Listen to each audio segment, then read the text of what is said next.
the queen.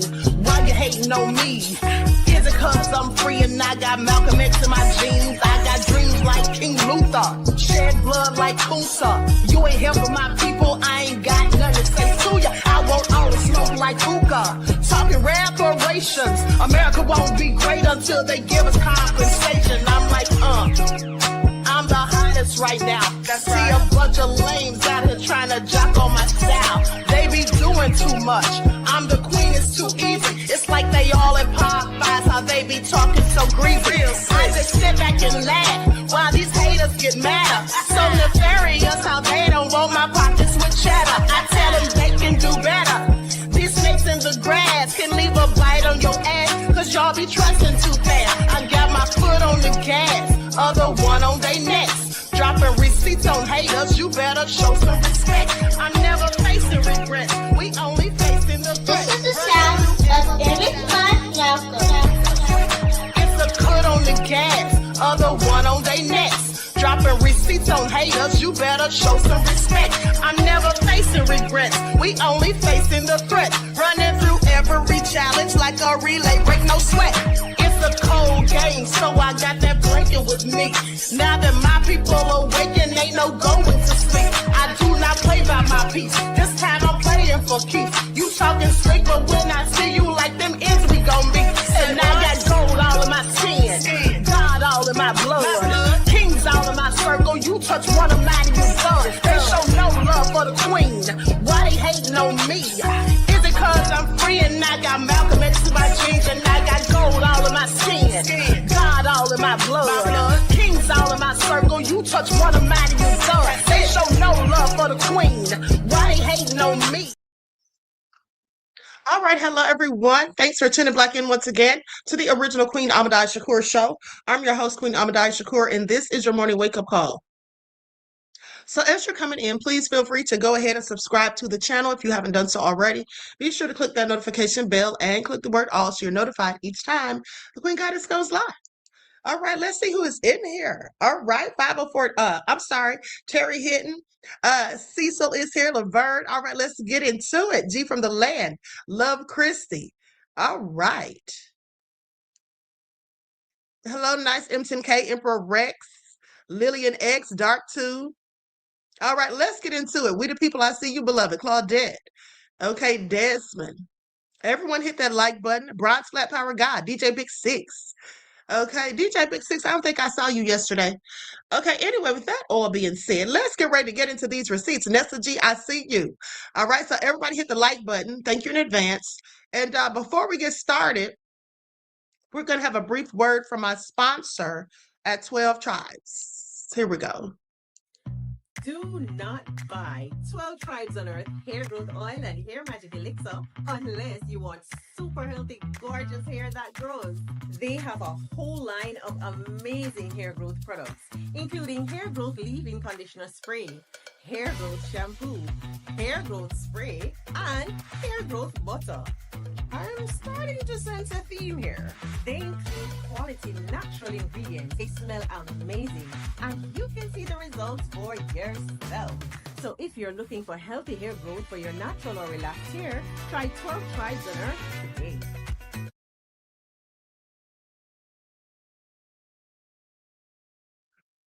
Okay, so don't forget, you can purchase 12 Tribes Hair Oil at Etsy.com. Just look for Lisa Crafts. You can also find it at Walmart.com. And don't forget that she also sells the beard oil. All right, and so that all being said, let's get ready to get into it. That crazy Beach Aries, Reggie, just popping in, Buckhorst, DC.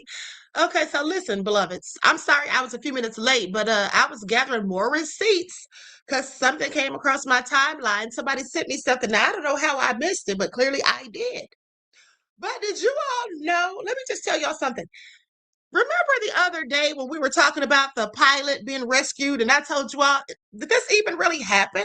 Like, are they telling the truth? Because first there was a post saying that the pilot walked 110 miles. Now, we all know that if they said he hid out in a cave in a crevice, okay, all day Saturday, and then he was rescued within 48 hours. How did he have time to walk 110 miles? Specifically injured severely and bleeding profusely. That makes no sense. Now, maybe whoever posted that on X didn't know what they were talking about. So we could say that. But also, why hasn't there been a picture, a name of the pilot given? The only thing they referred to him as in the article was dude Bravo 44. Okay, so I thought that was all sketchy. But now, remember I told you all that Iran said this was all just basically BS, and that they think that the U.S. really came there on a deception and escape mission? Do y'all remember that? Because I did a whole TikTok about it. Y'all remember that, right? I think I showed you all the TikTok. They said they think, did I show you all that once in the chat? If I did.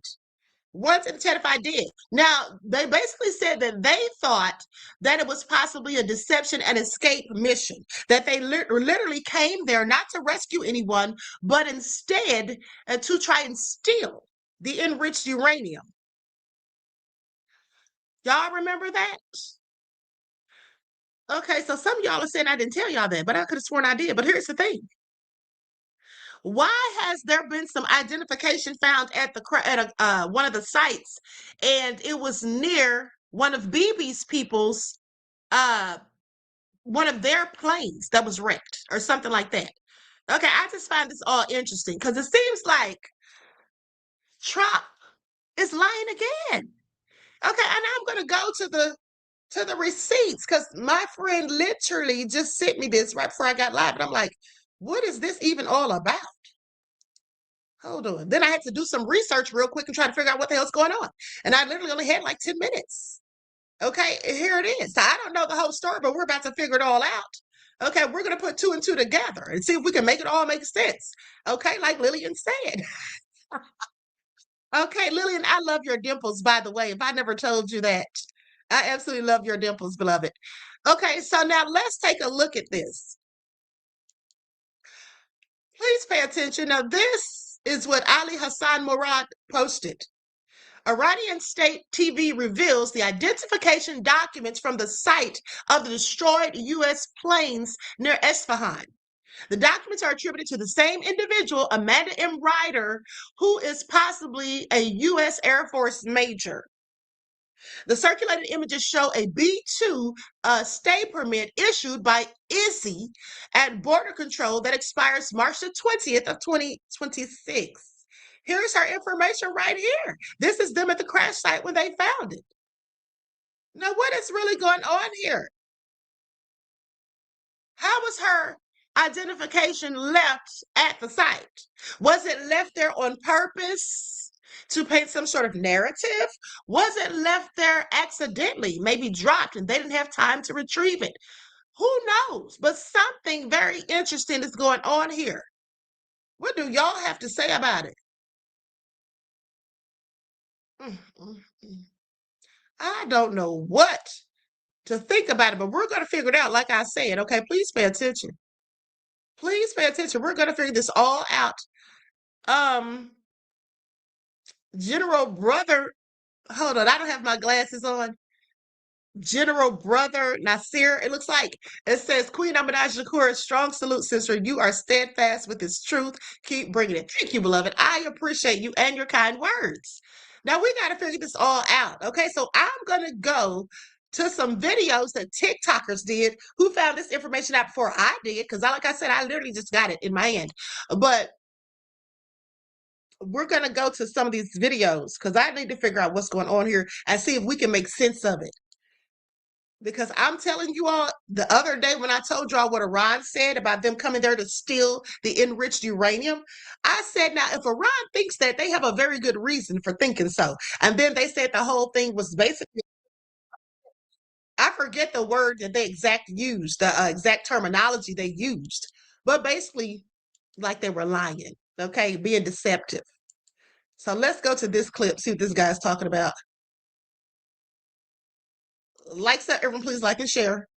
Was that this was a botched uranium extraction operation, and that seems to be the case, as we got pictures of passports from an Israeli citizen. Taiwan was an is not real arms contractor on a mission to rescue an American pilot on a hillside. They're not a pilot, which would lend credence to the idea of there being a forward operating base. We also know exactly why they kept a lid on this guy all weekend, because in his press conference, he said they sent hundreds of people, along with multiple aircraft, as we know, to do a rescue.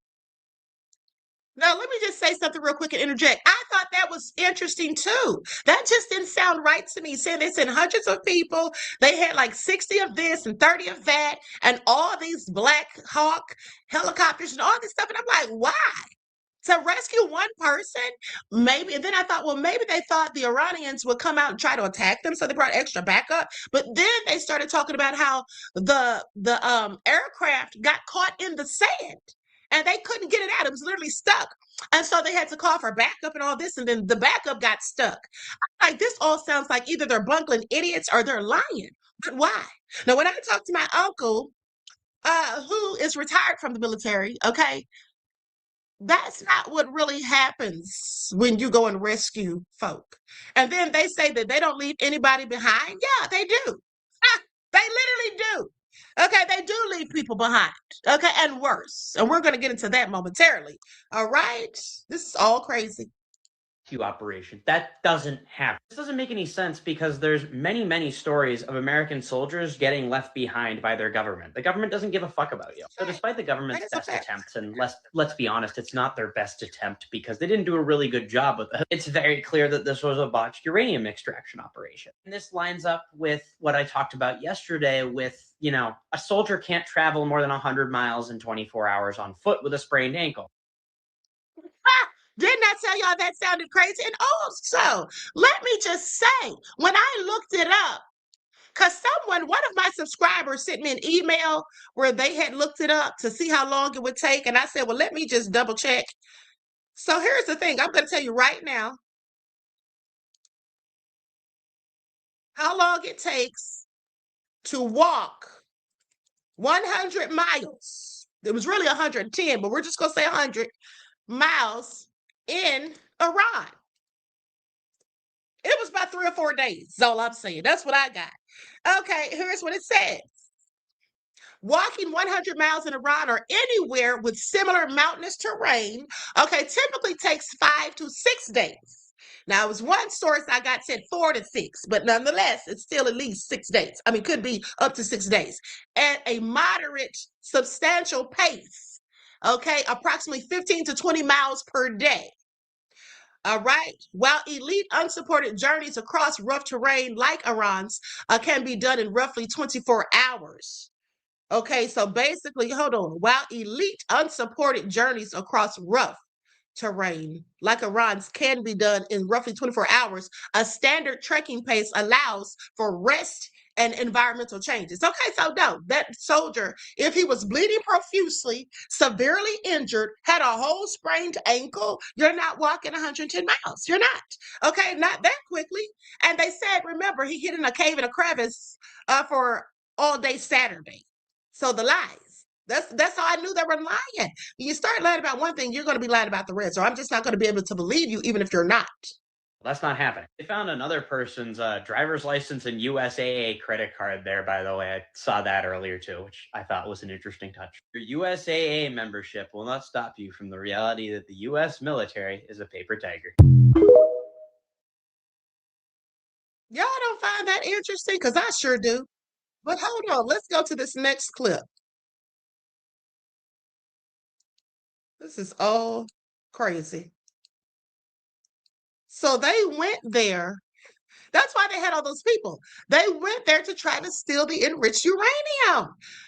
Devils who cannot be trusted. This lady also on her passport or something, it had she has something to do with Bibi's people as well. Okay. And you see the documents of some of these forces. One of them. Yeah, look. Can you go back to when they're holding up that little green card? Yeah, right. Right there. Can you zoom in on that at all? Is it possible? Yeah, it's impossible to zoom out here. Yeah, but anyway, this is a they claim Iran claimed it's got a female pilot.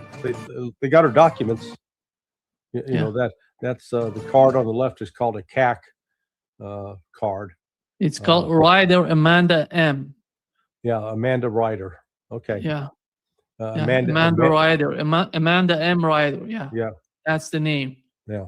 So, yeah, that's they're not saying a word about that right now. Yeah. And it'll be a matter. We'll see if they recovered or they got the flag. Yeah, there was clearly this was. It's not clear to me what kind of aircraft this was. Was it? We don't know if it's a helicopter or a jet, but yeah. So look. I want you all to pay attention because Pete Express also came out and said that they did such a daring rescue that he said that Iran was embarrassed and humiliated. And I remember I told you all that, and I said, why would Iran be embarrassed and humiliated? Y'all are the ones that had to come rescue your own soldier. So how would that make them embarrassed in any way? He basically said that it was like when they were searching for the pilot, that they were looking for a needle in a haystack or something like that.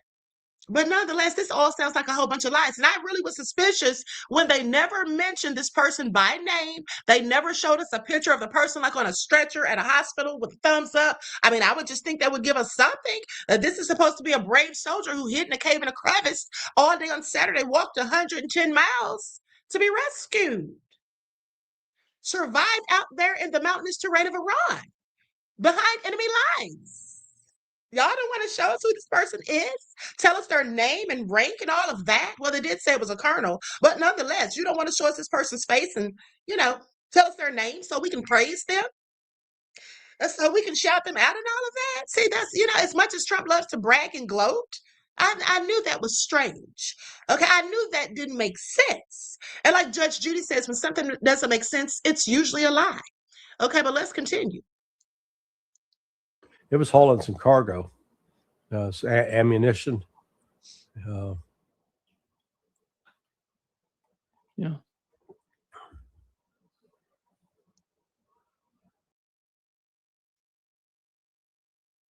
This is all nefarious.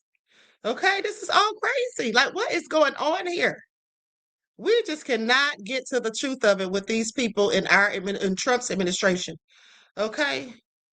Now, let's go to this CIA agent or former CIA agent. Listen to this. It's all nefarious.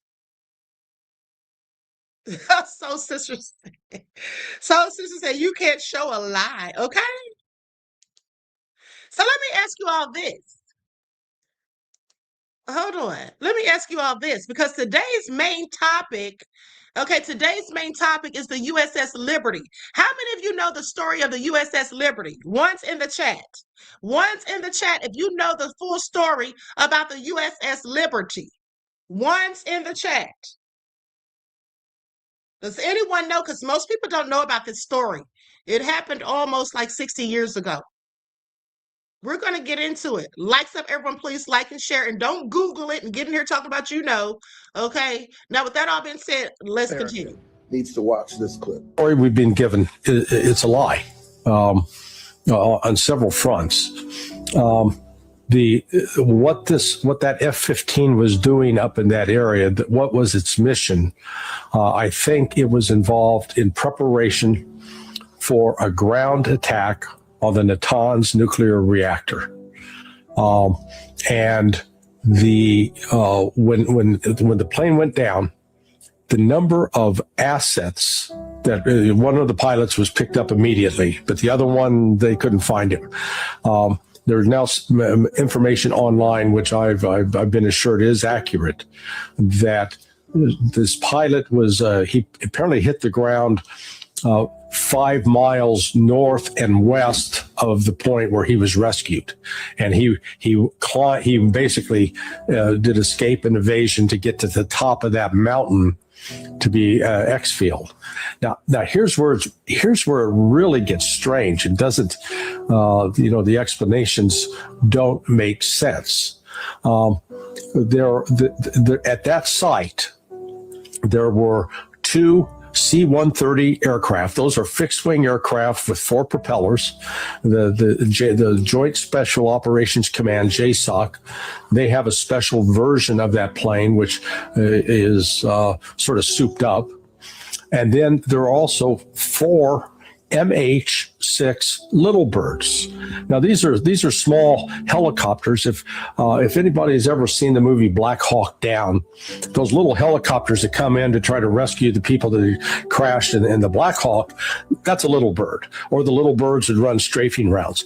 They can carry, I think, a maximum of 4 special operations forces, either Delta Force or SEAL Team 6, one of the two.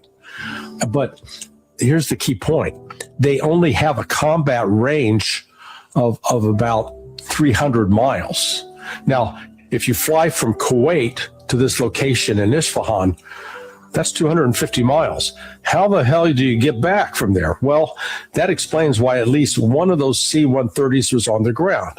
They can carry a fuel bladder of gasoline that are aviation fuel. They can refuel these aircraft. And then, but it's not clear if the other C-130 was there as well on that mission. It said that both got stuck in the sand, but some of the pictures that have come out and some of the video, at least appears to show one of those in flame crashing into the desert. So I don't think we have an accurate count. What we do know is that in addition to losing the F-15, we lost an additional 2 Black Hawk helicopters. They're called Pave Hawks.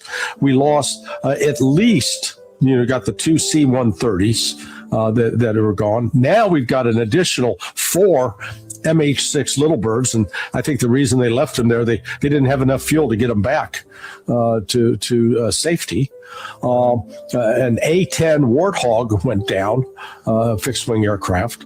So when you total it up, you're looking at about $400 million worth of aircraft that got shot down yesterday, just ostensibly to save one person. And, can't emphasize enough that this may very well have been in preparation. If this hadn't all fallen apart on Friday, during Friday, it's very likely we might have seen troops on the ground already trying to conduct a special operation against the nuclear facility at Natanz. Every American.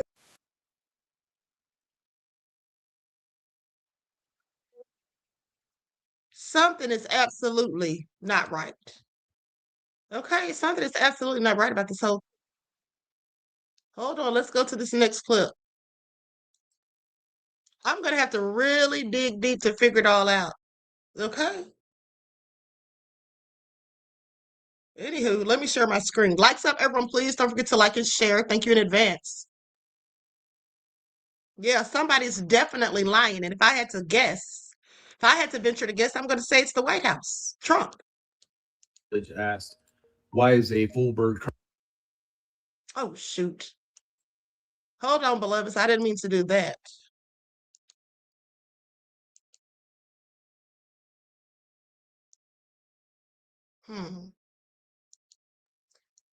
Hold on, now I have to find his darn video.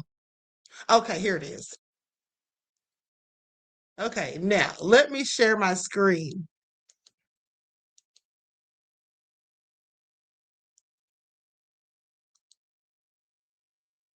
Seeking Knowledge asked, why is a full bird colonel in the rear seat of an F-15? And that is a fantastic question.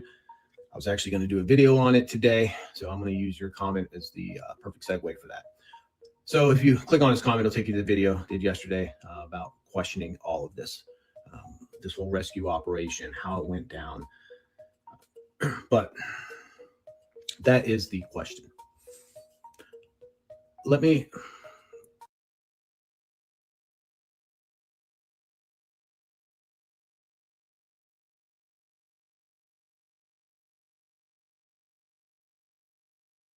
talk to you guys about rank. All right. Now, I was in the Army, so I'm very familiar with their rank structure. Every branch. I'm sorry, I forgot my mic was muted. So what it says on the caption is more proof that the press conference yesterday was all propaganda. Okay. Has a different system that they follow. But to be a colonel in the Air Force takes between 17 and 20 years of time in service, plus hours of schooling during that time. If Trump had said a lieutenant colonel, maybe. But a full bird colonel flying backseat in an F-15 is not a thing, at least that I know of. If there's any vets in here, active duty airmen who can prove me wrong, please do. Please do. We don't put 45 to 50-year-old officers in the back of fighter jets. Okay? At that point, they're in command. Seeking Knowledge asked, why is a full bird colonel in the rear seat of an F-15? And that is a fantastic question. I was actually going to do a video on it today, so I'm going to use your comment as the perfect segue for that. So, Okay, now with that all being said, people have several questions clearly. Hold on. Recap of Trump's conference today. I'm trying to. Okay, so let's go to the recap of Trump's press conference that he did before he did that video. Okay, this is all like, what in the hell's going on here? Like, I've never seen a time in the United States where they had a war going on and there were so many lies being told and so many deceptive practices being, just people engaging in so many deceptive practices. This is all crazy. Now, I didn't see the press conference this morning, but I may just pull it up. a recap of Trump's press conference this afternoon. It started out going over all of the details of the rescue mission. You can go watch my last video for my thoughts on that. I broke down of all the details. Still don't have a name of the WSO who went down. They kept referring to him as 44 Bravo or the backseater. I don't know if you've heard if there's been a name released. Let me know in the comments. Trump went on to say that if Iran does not meet this deadline tomorrow, then he will attack every bridge and infrastructure in that country. When asked if he was concerned that could be a war crime, he basically said he doesn't care. So that's where we stand with that, in case anybody was wondering. He doesn't give a shit about the ICC. He's going to do what he wants to do. So he also said that the Iranian people want us to continue bombing them, that they would rather. I need to go to his video where he's actually talking about the crash site or the rescue. Or questions. Let me see, which one is it? Here it is. So as usual, we are left with more questions than answers from actions from this administration. Let's talk about this downed pilot, WSO, Weapons Systems Officer. He went down in southwestern region of Iran. Mm-hmm. The rescue operation occurred over 100 miles away from there. So they're telling us that this ejected, landed safely, proceeded to traverse across mountainous regions in hostile territory, covered 110 miles in 24 hours.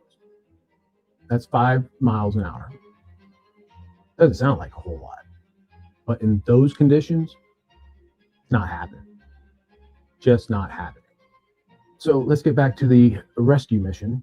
Hundreds of military personnel were involved, multiple aircraft, 2 C-130s had to be left and destroyed, 2 Blackhawks, and I believe a Little Bird. All of that for one guy who just happened to travel 110 miles in enemy territory in 24 hours, just wound up at their nuclear facility. So this was a failed covert operation. So as usual, we are left with more questions than answers from action. Okay, so it's exactly what Iran said it was. It's exactly what they said it was. They went there to steal the enriched uranium, period. There was no rescue. There was no downed pilot. They made it all up. They made it all up. How many of you were suspicious from the get-go? We should have all been suspicious when I told y'all that they said the person walked 110 miles when they didn't give us any names or pictures of the person, who this was. Just referring to him as Dude Bravo 44. All sounded crazy. When they were embellishing, clearly, well, they weren't embellishing, they were just lying now, we know for a fact. But when it sounded as though they were embellishing the story, oh, this is the best, bravest search and rescue in the history of U.S. military. What? Trump, you're a bumbling idiot. So's Cake's breath. Neither of you know what the hell you're doing. Okay? So with that all being said, at the very least, I thought they fumbled, the rescue, and likely we're trying to cover that up. But to know that there was not even a rescue, they're lying. There is no wounded pilot with a sprained ankle who walked 110 miles.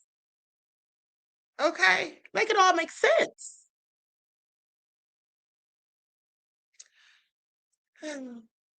Let's move on because I absolutely cannot keep up with the lies. Okay, I just can't at this point. That all being said, let's go to a couple of updates because Trump's already lying. Because for them to have that ceasefire agreement, Iran sent them a 10-point plan of what they wanted, and supposedly they agreed to it. But now Trump wants to act like he didn't agree to anything, at least not certain things. But yeah, you did, Trump. They got the paperwork. Let's get into it. Likes up, everyone. Please like and share. Thank you in advance. I'm going to the footage. Bookhorse DC says, you don't attack the living God. It's Holy Land. Bookhorse DC, please sit down somewhere. Breaking news, Iran's foreign minister just responding to Trump's ceasefire announcement. I want to read part of it to you. He says, if attacks against Iran are halted, our powerful armed forces will cease their defensive operations. For a period of 2 weeks, safe passage through the Strait of Hormuz will be possible via coordination with Iran's armed forces and with due consideration of technical limitations. Obviously, those words are crucial there. And the Supreme National Security Council of Iran has also issued a statement that I have here, and I'll just share you a couple of the important lines here. One of them is that the regulated passage through the Strait of Hormuz under the coordination of the armed forces of Iran, thereby conferring upon Iran a unique economic and geopolitical standing, which sounds like in a translation, Iran saying that they see this as acknowledgement that they control the Strait of Hormuz. Let's go to Zachary Cohen, our national security reporter here. Zachary, what are you learning about this? We're just getting these dual statements, one from Foreign Minister Abbas Araghchi and also from the Supreme National Security Council that I just shared part of. What else stands out to you here? Yeah, Aaron, the piece of this about the Strait of Hormuz really is the most remarkable thing, I think, that jumps out immediately and says Pakistan has submitted the same to the American side. Said plan emphasizes fundamental matters, inter alia, the regulated passage to the Strait of Hormuz under the coordination of the armed forces of Iran, thereby conferring upon Iran a unique economic and geopolitical standing. So effectively, that's reiterated in the tweet as well, saying that at least for the period of 2 weeks, the Strait of Hormuz will be open effectively, though with coordination via the Iranian military. And it's important for people to remember that the Strait of Hormuz was not controlled in a literal sense by Iran prior to those U.S. Israeli joint military strikes that kicked off this entire conflict several weeks ago. Iran responded to those strikes by closing the Strait of Hormuz, and it appears that this ceasefire is predicated, at least in part, on the legitimization of Iran's control of that key waterway, and that goes with an implication of if the waterway can be opened temporarily, Iran likely could reclose the strait should negotiations not progress in a way that they see fit effectively. So it also says that talks between the U.S. and Iran should occur as soon as this week. In Islamabad, Pakistan has been acting as the key primary intermediary country between the U.S. and Iranian regimes. A lot to hammer out here, but the Iranian statement does seem to suggest that, in principle at least, the Trump administration has agreed to the broad contours of their 10-point proposal, at least as a starting point for these negotiations. And again, it's hard to overemphasize how important the Iranian control and demand that that control be legitimized of the Strait of Hormuz is as far as a starting point for these talks.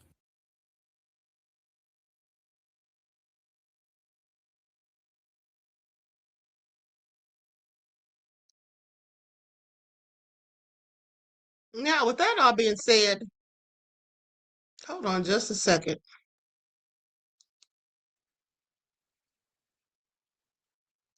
Hold on, beloveds. So they say Donald Trump boasted of achieving world peace after agreeing to a 2-week ceasefire with Iran. Now, I want you all to pay attention because the way they keep framing it, they're literally trying to make it sound as though Iran asked Trump for the ceasefire after agreeing to a 2-week ceasefire with Iran. He asked for the ceasefire. Iran agreed to it. That's the way it goes. But anyway, but cracks are already beginning to show just hours later. Missile and drone attacks were reported across the Middle East in the early hours of Wednesday, and It's Not Real says its military action will continue on Lebanon. Yeah, I'm sure it will. Now, they say Trump declared that the U.S. and Iran had reached the agreement less than 90 minutes before his 8 p.m. deadline. He had earlier claimed that a whole civilization will die if an agreement had not been reached by that point. Now, the president ended Tuesday with a midnight post stating that it had been a big day for world peace. Iran wants it to happen. They've had enough. Likewise, so has everyone else. Trump, you've had enough, okay? Iran still has more to go. Pakistani Prime Minister Shehbaz Sharif, who served as an intermediary to broker the deal between U.S. and Iran, announced on X that the ceasefire was effective immediately everywhere, including Lebanon and elsewhere. Well, clearly not, because It's Not Real said they're going to keep attacking them.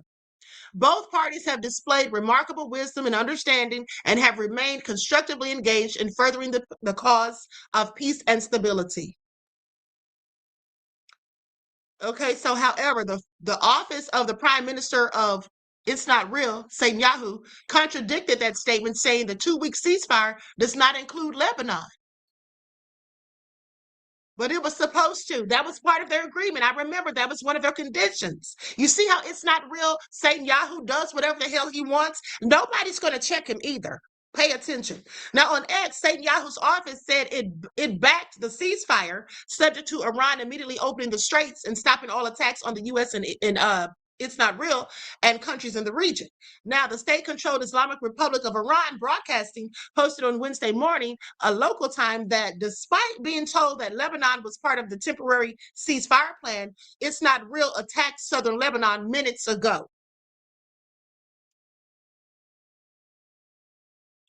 The Lebanese Shia Islamist political party and militant group Hezbollah has been in active conflict with It's Not Real since October of 2023. The It's Not Real military claimed that there had been an Iranian ballistic missile attack early Wednesday morning, with early warnings issued in central and northern It's Not Real after the IDF directed or detected additional launches from Iran. Now, the UAE said its air defenses were registering threats from Iran. Okay, stating that the sounds heard in scattered areas of the country are the result of the UAE air defense systems intercepting ballistic missiles, cruise missiles, and drones. Saudi civil defense also declared there are early warnings of potential danger across Saudi Arabia, including Riyadh, Kuwait, Bahrain, and Qatar. Also issued alerts or activated. Qatar also issued alerts or activated defenses as further threats emerged across the region. Okay, see, here's the problem. Trump is just a whole darn fool, and this is like really ticking me off, because even if he wants to have a ceasefire, you already see who's not going to go for it, right? But we already knew that. At least I did. Okay. Roberta says It's Not Real attack because they wanted to, saying they did not agree to the ceasefire. Shaking my head. Well, we're going to talk about them because it's. I'm just not. I don't get it. Like, the United States is literally they just seem to be under their power. That's just what it seems like. Okay, that's what it seems like. But anyway, all crazy. So let's go to the next clip. Likes up, everyone, please like and share. Let's go to the press conference from this morning with Cake's Breath.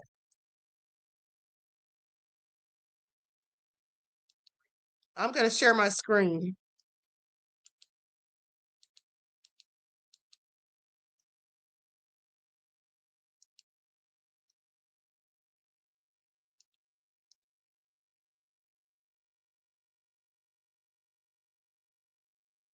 Set back in historic fashion.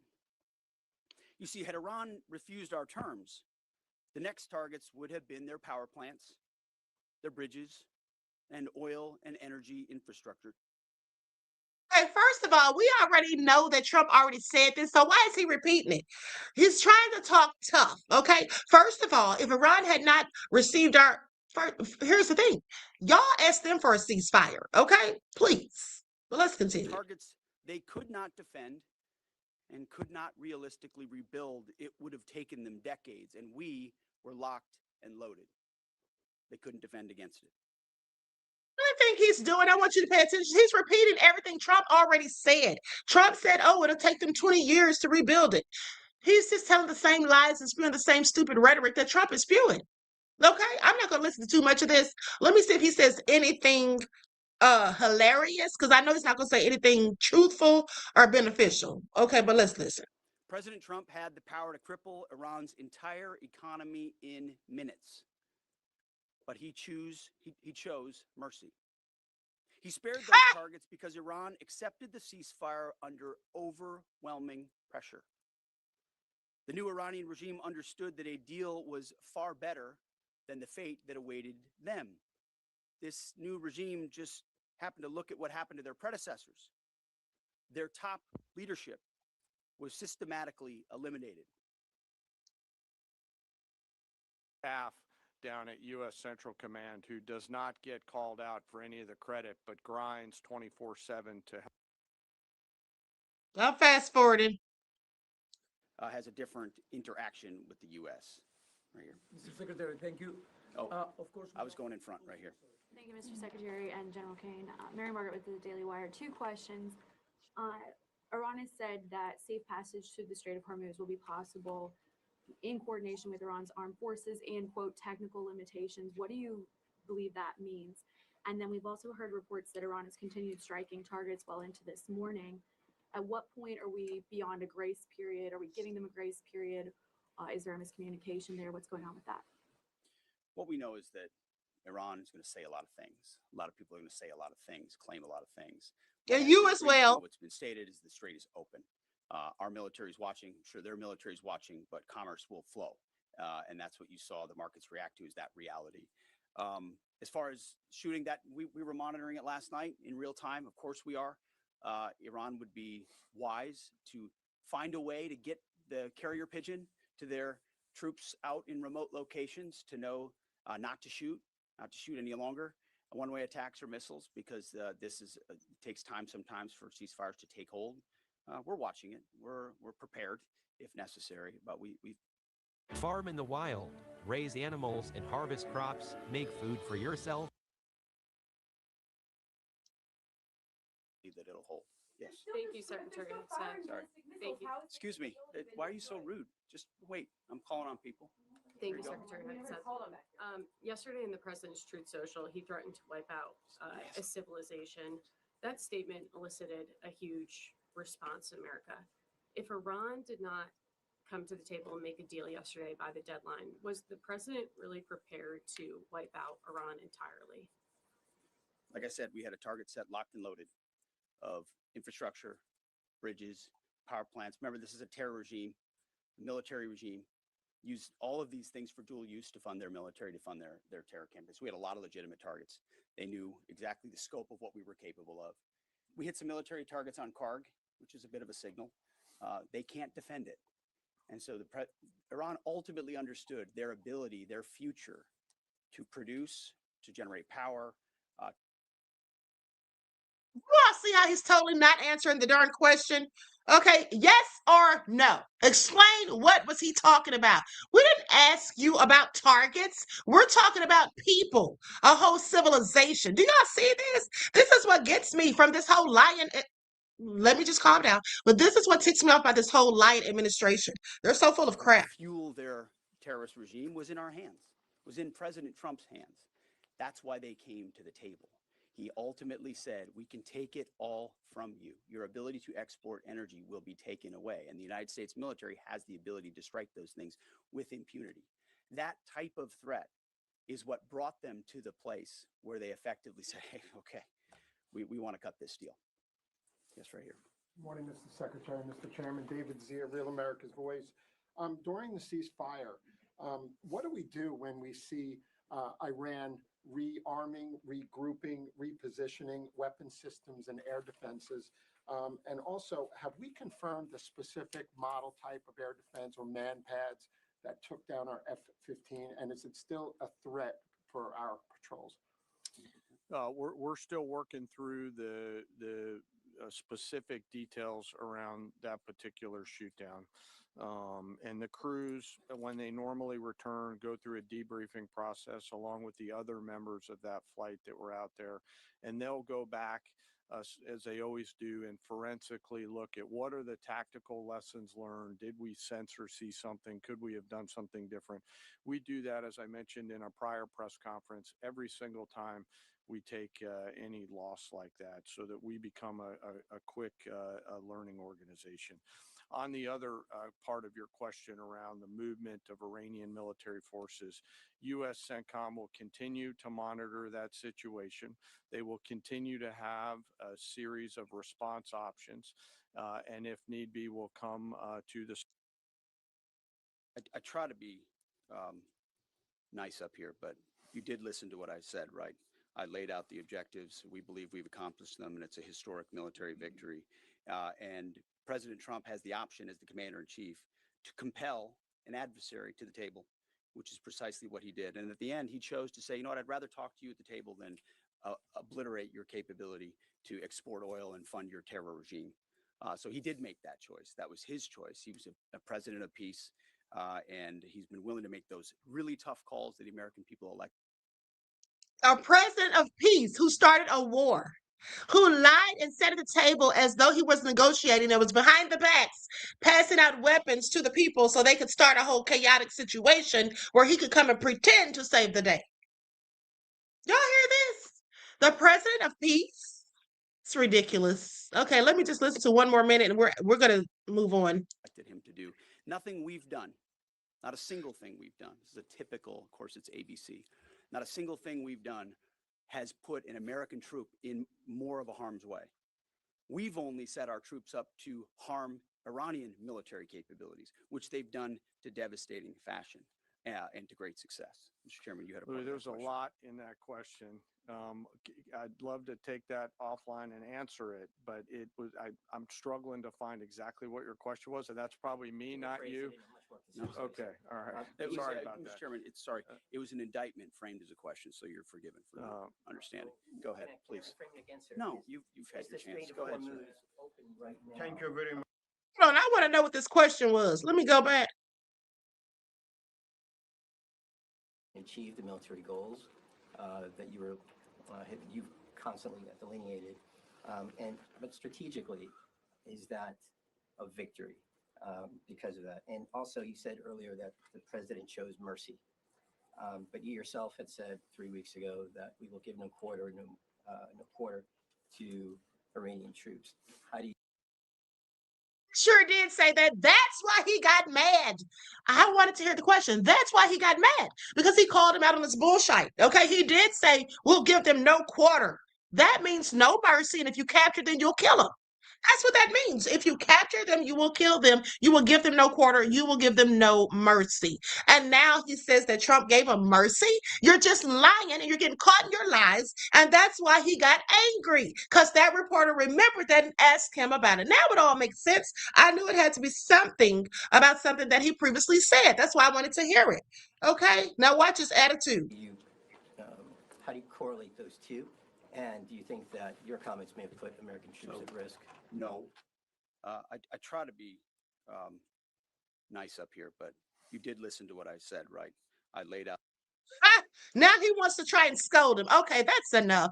I think we already know he's a piece of ish. Okay, a drunken, low-life rapist. Please pay attention. Who had to be carried out of a club by his colleagues on more than one occasion, mind you, who went to a strip club with colleagues, and Essie actually harassed one of them allegedly, okay, paid a settlement to a woman who accused him of R-wording her. All right? So anyway, with that all being said, let's continue. And see, now it's all making sense. It's all starting to make sense because remember I told you all, I said Trump wants to lock up the journalists who leaked the story, according to him, about the pilot being rescued. And he demanded to know where they got the information from. So they must have known what really was going on. Okay, because we already know this story is just a whole bunch of lies, clearly. So why would he be talking about having somebody arrested for not telling him their sources? Okay, please pay attention. Said about what he called a leaker in the government who told members of the media about the second missing airman. Tell us more about that. Last week, there was enormous interest around what happened with this aircraft that went down in Iran. Of course, news outlets were reporting on this, and in particular, the missing second airman. The president today said that he's going to pursue whoever leaked that information and threatened both the leaker, but he also made a point of threatening the journalists that reported this last week. He didn't name any news outlets, but he said that the government is going to go to these outlets and pressure them to reveal their sources. And he talked about using national security grounds to do this. Jeff, this is the same administration that I would just, remind people has recently gone after and raided the home of a Washington Post reporter for some of her reporting about the Trump administration. Support journalism you trust. Support PBS News. Donate now, or even better, start a monthly contribution today.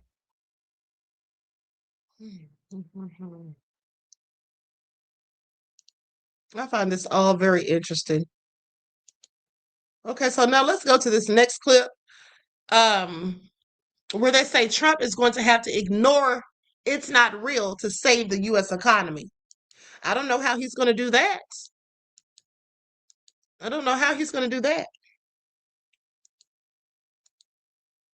To the Iranians. And it will be clear when he makes those major concessions that the Iranians won a clear victory. It will be a humiliating defeat for the United States.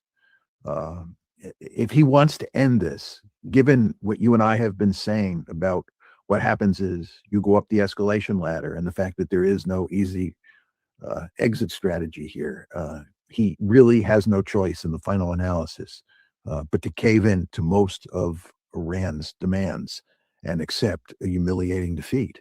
And that will be extremely hard to do. And it'll be extremely hard to do in part because of Israel. The Israelis will not want us to make any concessions. The Israelis will want us to continue the war. But I think this will be a case where we will be so desperate to avoid a global catastrophe that Trump will ignore the Israelis and do what he has to do. Now, he may not do that. Right? He may feel that he just can't make the necessary concessions, that the Iranian demands are just too outrageous. And those Iranian demands would be hard for anyone to swallow, anybody in the White House, whether it's President Trump, President George H.W. Bush, Ronald Reagan, Franklin D. Roosevelt. The demands that the Iranians are making are really quite amazing. So even if you accept only 75% of them or even 50% of them, that would be very difficult to do. And this is the enormous problem that he faces. And I'm going to stop right there. Here's the thing. I think that Trump may have just said that he was going to go along with things, but he's not really intended to. Trump's a liar. Okay, I wouldn't trust him, and I don't care even if he did sign something. Okay, I absolutely would not trust anything that he said. Concept of following, that you're not supposed to follow illegal orders. I have already indications that many targets that were recommended by the Secretary of Defense were rejected by CENTCOM, that they were civilian targets. It is something where, again, I don't have firsthand knowledge, it's secondhand knowledge, but I believe that people are already saying no to the hierarchy. The CENTCOM commander is walking a very thin line where he is trying to do the best he can to implement military objectives as he understands them without getting fired, is the best way to put it. In the same way. Okay, so this caption says, this should concern more people than it currently is. It says, former general says there are reports that the military is refusing to bomb civilian targets. Okay, if those refusals did happen, they weren't acts of defiance, they were acts of duty. Right, because they're supposed to not, obey illegal orders. Maybe that's why Trump wanted to go ahead and make a deal, a ceasefire, because when he was making all of those threats, maybe the soldiers told him, no, we're not going to bomb those civilians. All of those people made a human chain around those sites. And so maybe that's what happened. That the Secretary of Defense has already fired several other senior Army officers during times of war, which is unprecedented, by the way, for no apparent reason. So I don't think the world needs to be concerned, and I'm not trying to dismiss this renegade discussion and this bizarre behavior of our president. But I don't think that anything substantial is going to happen tonight at 8 p.m. I believe that the answer will be no. I want to just make sure I clearly understand. You are hearing secondhand that Pete Hegseth has ordered strikes that CENTCOM commanders have refused? Has requested. The difference between requesting and ordering. In other words, the idea that infrastructure is being targeted. I think that one about the bridge, this is my personal opinion, that fell in the gray area, that it is not being used presently by civilians because it doesn't exist yet. It was under construction. And so therefore, perhaps that was one that was permitted. The idea of attacking bridges that are clearly, overwhelmingly for civilian use would be a war crime, and that the planners in CENTCOM would not permit that. That is what I am hearing, again, secondhand. So I believe that there are very subtle pushbacks that are already have been occurring to go after military targets. So it's almost like, instead of this one, this is the target that you should be looking at. And so it's almost like these are not the droids you're looking for, using a Jedi mind trick. I hate to be quite so comical about it, but I think that's what's going on, is that there is this very quiet resistance to be able to say, let's get this in military lanes, not attacking the civilian infrastructure. I don't know what would happen if indeed the president was to order attacking civilian targets. Okay. Now, let's go back to a moment in time when Trump was talking about how people are being paid money, these politicians, they're being bought. But he would never be bought. You couldn't buy him because nobody tells him what to do. And then he got bought. Please make it all make sense. So again, you're not going to support me, even though you know I'm the best thing that could ever happen to Israel, and I'll be that. And I know why you're not going to support me, and you're not going to support me because I don't want your money. He raised $125 million, which means he's controlled totally controlled by the people that gave him the money. That's why you don't want to give me money, okay? But that's okay. You want to control your own politician. That's fine. Good. But I will think about that, folks. Don't worry about it. Now, mind you, he's speaking at the Republican Jewish coalition. Okay. What's really important to me is the United States and making it great again. My theme is Make America Great Again. So again,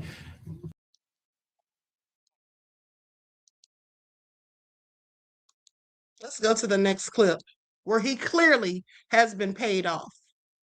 Okay, bought and paid for. Now listen to this. Miriam Adelson gave all this money, like $250 million to his campaign. Miriam gave my campaign indirectly and directly $250 million. She was number one.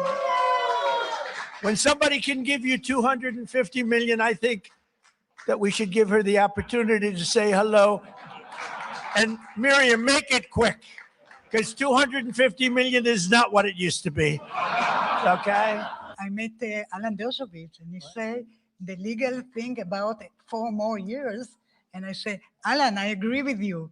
So please note that she just said the name of Alan Dershowitz, one of the most, one of the lawyers that's most known in the United States because he was Epstein's attorney. He's also mentioned in the Epstein files. Okay, let's continue. That's what she mentioned. we can do it. Give me a second. Yeah. She said, think about it. I'll give you another 250. I will give. But her husband, Sheldon, was an amazing guy. And he'd come up to the office. And there was nobody more aggressive than Sheldon. I think I spent more time with him and you, because you usually came up together. But he'd call and say, can I come over, please? I say, Sheldon, I'm president of the United States. It doesn't work that way anymore. It's like maybe tomorrow. How about tomorrow? No, please, just for a little while. And I would, he'd always say 10 minutes. It turned out to be about an hour and a half, right? And what he did is he fought for Israel. That's all he really fought for. He just wanted to take care of. Let me tell you something. They said that the IDF soldiers, they said that the military for Bibi's people walked up into the Pentagon and just took over and started yelling orders and telling them, you need to do this, you need to do that, and this is what we want, just giving orders. And the guy's like, who does that? How do you let another of foreign nation's military walk up into the United States Pentagon and start dictating what the hell's going on? Well, if you're Bibi's people, I guess you can do that because look who's running it. Okay, look who's running this country. It's clearly not Trump. All right, it is clearly not Trump.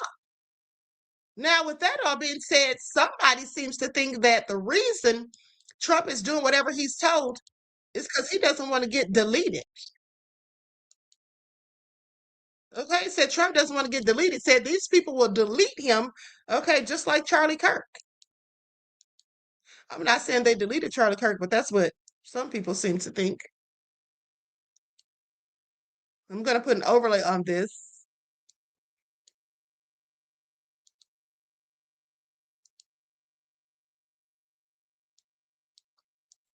Afraid of Israel killing him, like they almost certainly helped kill Jack Kennedy, like they almost certainly helped kill Charlie Kirk. And he's afraid that they'll help kill him, without a doubt. But he's afraid of something even more urgent. He's afraid of what they've got on him in the Epstein files. So these Marines that are preparing to put their boots on the ground in Iran should always remember what they're fighting for. They're fighting for the keeping secret of Donald Trump's revolting, disgusting, degenerate behavior towards young girls and even some girls not legally available to him. Okay, I absolutely believe it. I absolutely believe it. And also, let us not forget that I reported to you all like a week or so ago that Satan Yahoo said his troops, his soldiers, were not going to be boots on the ground in Iran. But isn't this their war? And so they want our troops to be boots on the ground, risking their lives. Now, that all makes sense to me, okay? Because isn't that what Bibi and them have always done? Let's go to this clip right here. Likes up, everyone, please like and share. Now, we're about to get into this USS Liberty situation in a minute. I didn't know who he was, but he had a very distasteful vibe. And I took my baby son and I moved him from my left arm between the stranger and me to my right arm. So my baby would be between Mario Cuomo and me, not between this man. This man got up to speak, and I remembered that he was introduced as the ambassador from Israel to the United Nations. And I remember sitting there because I'd often hear my parents say this phrase on the south side of Chicago in the Jewish community. That's good for the Jews, or that's bad for the Jews. And in my mind, out loud, I heard, that's the definition of what's bad for the Jews. And I didn't know this man. I knew nothing about him. I just knew he was a threat to my child. And later I learned that that man was named Benjamin Netanyahu. And I loved that I had no idea who he was or what his position meant. You felt the vibes. I felt it.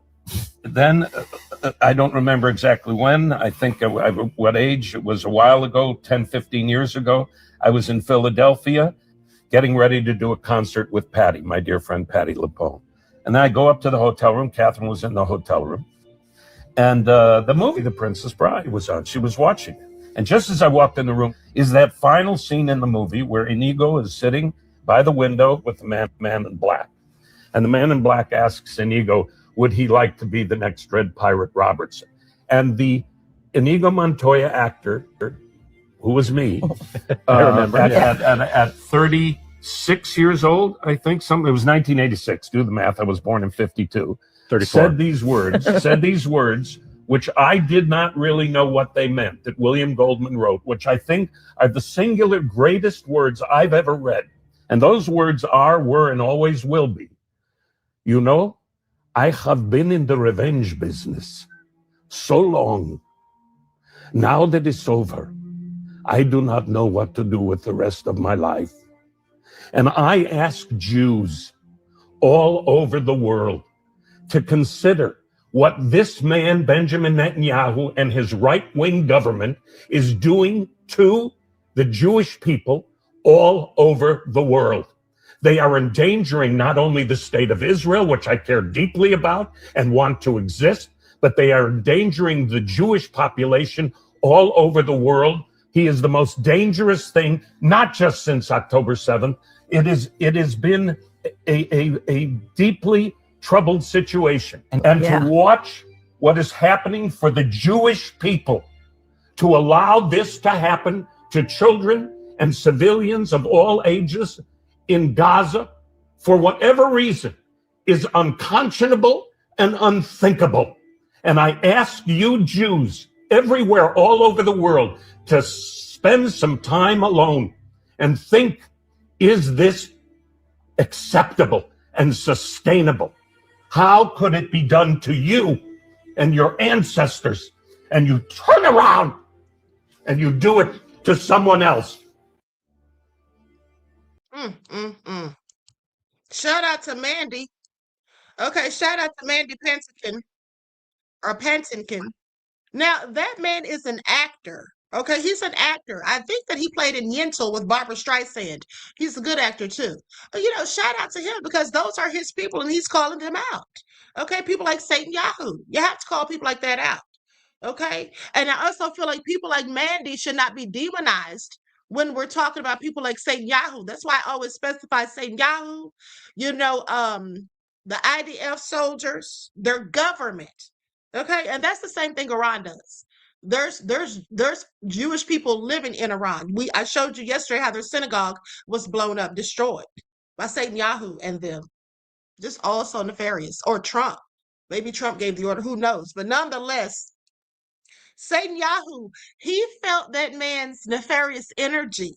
See, if you're paying attention and you're a person who has any amount of spiritual energy about yourself, you can pick up on things. If you have any amount of spiritual discernment specifically, you can feel that energy. Energy is contagious. Now, when that man, Satan Yahoo, sat next to him, he said he moved his child.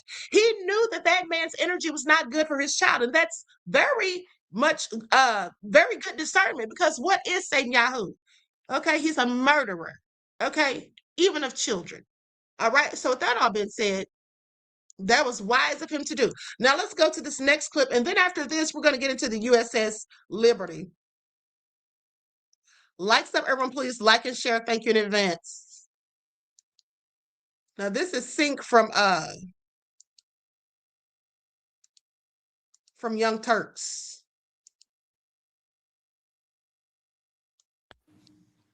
All right. Donald Trump had a press conference with Benjamin Netanyahu, where Netanyahu walked him around the park like he was his pet, smiling the whole time. And Trump then comes in and says that we're going to now own Gaza. What do we have to do with Gaza? This is insanity. And he's saying, he said, we're going to go clear out the Palestinians from Gaza. What kind of lunatic position is this? And how is this anti-war? And how is this America first? It's none of those things. The Adelson family gave Trump $337 million in his 3 elections. And now he's giving them this as payback. Haaretz reported this in Israel already, that what Miriam Adelson asked for after she became his second largest donor in this election and overall number 1 throughout all the elections for the Adelson family, that Haaretz reported that she wanted him to let Israel annex parts of the occupied territories. And here's Trump at a press conference saying, we're sending Americans in. He even said to clean out things like unexploded bombs. Yeah, God forbid Israel. All right, Donald Trump had a press conference. Bought and sold. I told y'all. And here's the thing. Listen. Now let's go back. Let's go back to what I've been telling you all for the past year or so. What did I tell you all? Does anybody remember? I literally told you all that Trump is destroying the United States from the inside out. He's dismantling the United States from the inside out. And he's doing it all on purpose because he sold us out. Y'all know who I was talking about. I didn't have to say it to them. Now, with that all being said, all of this is to take us out of global power. And they want to be the global power. Okay? You see how they're framing this as the US's war with Iran and not theirs? They're the ones that came to Trump and asked him to go to war. They came to President Obama and President Biden and asked the same, and they said no because they had sense. Trump's the idiot, and he's the one that's so full of greed that if you give him money, of course he'll do your bidding.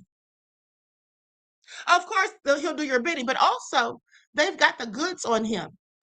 Okay, they've got the goods on him. That's why he's also so nice and respectful to Putin, because Putin too has the goods on him. Okay, and when I'm talking about the goods, I'm talking about what's in the Epstein files, things of that nature. Okay, him doing things.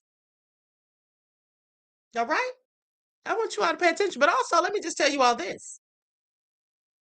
Some of the things in the Epstein files, have passed the statute of limitations. Some of the things in the Epstein files have not. But let me tell you all this murder, we know that definitely doesn't pass the statute of limitations. And there were alleged allegations of murder, okay, in the Epstein files, even with Trump being mentioned. But also, just think about how Prince Andrew, now when Prince Andrew was arrested, they didn't arrest him for the nefarious things that he did to Virginia Giuffre and other women or children in the Epstein files. He was arrested basically for sharing confidential information, like classified information. Okay, that was found out in the Epstein files. And then I want to say it was Mandelson. Now, he too was accused of some kind of a paper trail. I can't remember exactly what it was off the top, but I showed you all the receipts at the time. Now, let's talk about Trump. You know what Trump really doesn't want to come out? Not only that stuff that he did, okay, with allegedly did, but also, I told you all, the financial records. The financial records will tell on everybody who was dealing with Epstein. The financial records will show, they will leave a direct paper trail of who was paying for what, okay, and how long and when, how frequently. Trump's very concerned about that. Now they're saying that just the other day, Trump said to go ahead and release the files, right? Well, we already know they've scrubbed stuff from the files, and we're going to talk about the files tonight because I have some good information on certain things. So we're going to get back on the files tonight. That's what we're going to be talking about, okay? But at the end of the day, there's a whole lot of reasons Trump wants to hide everything. And not only that, let's not forget about the snuff films, because some of those survivors said that there were snuff films. Who were they killing? Okay? All of this stuff, and we know that's murder. Murdering people on film. And here's the thing, if you don't know anything about snuff films, elite wealthy people are willing to pay $40,000+ for those sorts of film. And if you never heard about it, you should watch the movie that came out years ago with Nicolas Cage called 8 Millimeters. All right, now let's go to this. Furious world leaders finally ditched Trump over the war.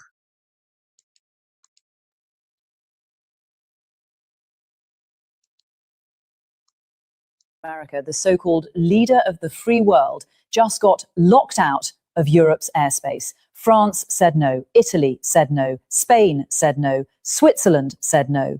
In the span of 48 hours, 4 major Western nations looked at the United States of America and said, we don't want any part of what you're doing. You're on your own, Donald. Let that satisfaction sink in for a second. The country that built NATO, the country that has projected military power across the globe for 7 decades, just got told by its own allies that it can't fly its planes over their countries. That is not a minor diplomatic spat. That is not a little disagreement between friends. That is the sound of the post-World War II international order cracking in half right in front of our eyes. And I need you to understand something before we go any further here. This didn't happen because these countries suddenly hate America. This didn't happen because the French woke up one morning and decided they wanted to pick a fight. This happened because Donald Trump, the man sitting in the Oval Office, has spent his time in power systematically destroying every single relationship the United States has built over generations. He threatened NATO. He attacked allies. He cozied up to dictators. He launched a war in Iran without consulting anyone. And now he's shocked that nobody wants to help him. I mean, how dumb do you have to be? Look, let's walk through this piece by piece because the details here are staggering when you actually lay them all out on the table. So here's what happened. France and Italy officially joined Spain and Switzerland in denying the United States any military support or airspace for Trump's war in Iran. And it's not just the US that got shut out. Israel wanted to use French airspace to transport American weapons that were going to be used in the Iran conflict. And France said, absolutely not. France flat out refused. And Italy? Italy told the United States that if they want to use Italian military infrastructure for purposes outside of existing agreements, they need special permission. And guess what? Trump's Iran war doesn't fall under any existing agreement. So the answer from Italy was, no, you don't get to use our country as a pit stop for your unauthorized military adventure. Now think about that for a second. These are NATO allies. These are countries that have stood shoulder to shoulder with the United States through the Cold War, through the Balkans, through Afghanistan, through countless military operations over decades. And in the span of a few months, Donald Trump has managed to alienate them so completely, so thoroughly, that they won't even let American planes fly over their territory. That's not just a policy disagreement, that's a full-blown divorce. And what was Trump's response to all of this? Did he reflect? Did he pause and think, maybe I should have talked to my allies before launching a major military operation in the Middle East? No, of course not. This is Donald Trump we're talking about. He went on the attack. He accused France of blocking military equipment. He attacked France and the United Kingdom throughout the day. He basically threw a tantrum like a child who got told he can't have dessert and then flipped the table over. And then, and this is the part that should make every American sit up straight in their chair, Trump said the United States should consider withdrawing from NATO. Let me say that again so it really lands. The President of the United States suggested that America should pull out of the military alliance that has been the backbone of Western security since 1949. An alliance that was specifically created to prevent the kind of catastrophic global conflicts that killed tens of millions of people in the first half of the 20th century. Trump wants to throw that in the garbage because France wouldn't let his planes fly over their country for a war he started without asking anyone. And it wasn't just Trump. Marco Rubio, the Secretary of State, went on Fox News and echoed the exact same thing. And I want to break down what Rubio said because the framing he used is so dishonest, so manipulative that it deserves to be pulled apart word by word. Rubio said, and I'm paraphrasing the substance here, that he used to be one of the strongest defenders of NATO in the Senate because he saw value in it. He said NATO wasn't just about defending Europe, it was about having military bases in Europe that allowed the US to project power around the world. But now, he said, if NATO means we can't use those bases when we need them, then what's the point? Then it's a one-way street. Then we're just there to defend Europe, but when we need help, they say no. Here's the reality of what Rubio just did there. He reframed the entire situation to make it sound like America is the victim, like America has been this generous benefactor, just giving and giving and giving to ungrateful Europeans who won't return the favor. But that is a complete distortion of what's actually happening. The reason these countries are refusing to cooperate isn't because they don't value the alliance. It's because Donald Trump launched an unlawful war, a war that none of these countries were consulted about, a war that none of them agreed to, a war that violates international norms.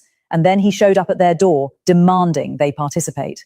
That's not how alliances work. That's not how partnerships work. You don't ignore your partners, go rogue, start a fire, and then get mad when they won't help you put it out. And let's talk about what Rubio said regarding the Strait of Hormuz, because this was equally disturbing. Rubio basically said, yeah, the Strait of Hormuz is international waters, and what Iran is doing there is illegal under maritime law. But then he said, it's not really America's problem. The US doesn't get much energy through the strait. It's Europe's problem. It's Asia's problem. Let them deal with it. The United States of America, So I want you all to pay attention because Trump's the whole idiot. He absolutely did think, I believe that Trump felt like he would do NATO, just dictate to them what they have to do for the US and how they better help us or else, because that's what Satan Yahoo did to him. That's what Satan Yahoo did to him. Okay, I'm going to do it anyway. Went to him. We're about to start a war with Iran. Are you coming or not? We're going to do it anyway. So if you want to go down in history, if you want to be a good ally to us, you want to keep getting paid. Now, of course, I'm just saying all of this. I don't know if this is what happened, but it's likely exactly what happened. If you want to keep getting this money, and let's not forget, you don't want anything to get leaked on you, Donald. So are you going to be down with this or not? And that's how that likely went, just in my opinion. Now, with that all being said, let's talk about this whole situation with the day that Israel, or it's not real, attacked the United States. Because that's what they did. Okay, and most people don't even know that. It was almost 60 years ago. Okay, this happened in 1967. And they murdered 34 of our military, okay, naval officers. And guess what? The government covered it all up. The United States government. Now, I want you all to think about that. I told you all also how they murdered that young lady that was over there. They ran over her with a bulldozer. But they murdered U.S. military, and the United States didn't do a darn thing. Okay? I bet you these soldiers fighting over there in the war with Iran right now never heard of this story. But I hope they do. I hope they do. Because then maybe more of them will just turn and walk away or say they don't want to be here fighting this war, okay, for Satan Yahoo. Anyway, with that all being said, I'm going to go to this documentary.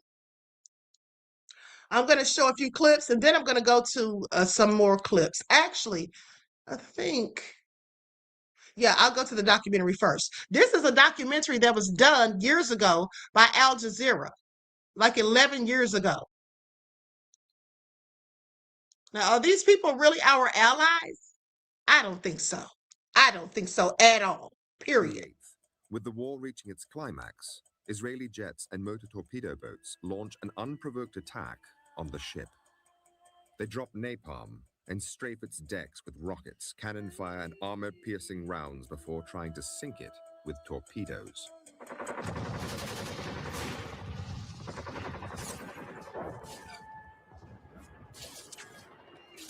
We had no way to defend ourselves, and we're just slaughtered. And they shot at the life rafts that were put into the water, and they shot the ones that were still on board the ship.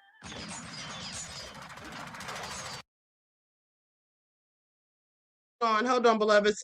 Michael says, Queen, it's been reported that the U.S. was trying to get uranium from Iran. Yes, I literally just talked about that this morning, beloved. You must have come in late. But also, I told you all that the other day. That's what Iran already said about them. So, yeah, exactly. Just remember, you heard it here first, okay?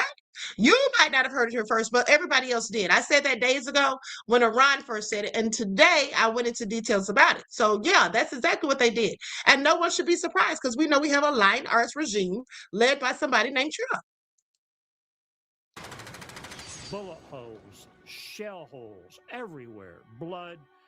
The forecastle, the front part of the ship, was just red with blood.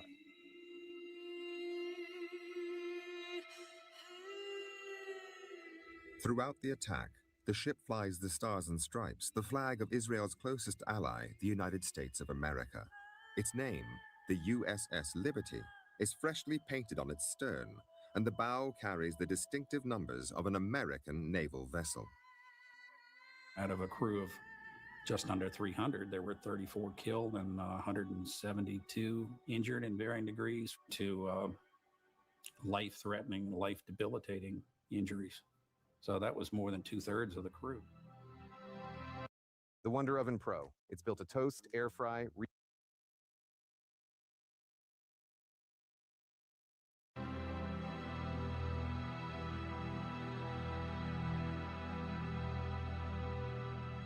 This audio tape, which has never been broadcast before, was recorded in real time by the Israeli military during the assault.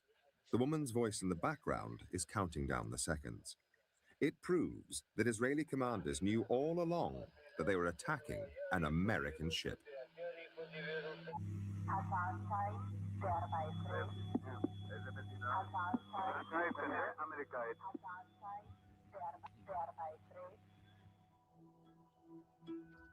For the first time, this and other evidence allows us to reveal the true story of what happened that day and what came after.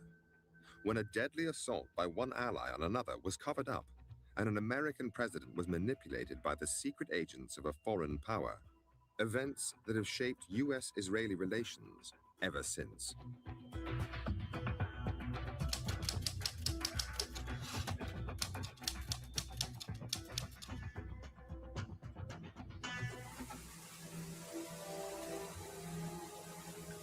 The United States Navy Memorial in Washington, D.C., June the 8th, 2014.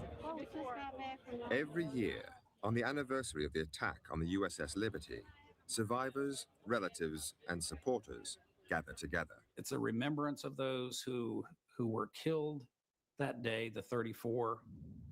I'm Dave Lucas. I was in charge of the deck force. I was 25. My first child was born when I was one day out on that cruise.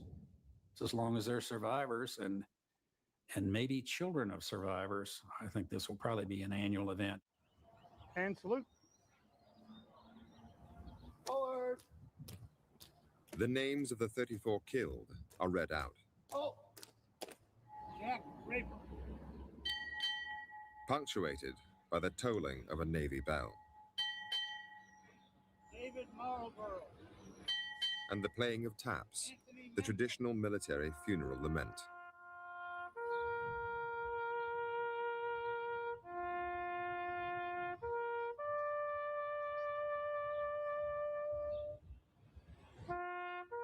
It's important to not forget what happened and to continue to try to find out why it happened and who made it happen.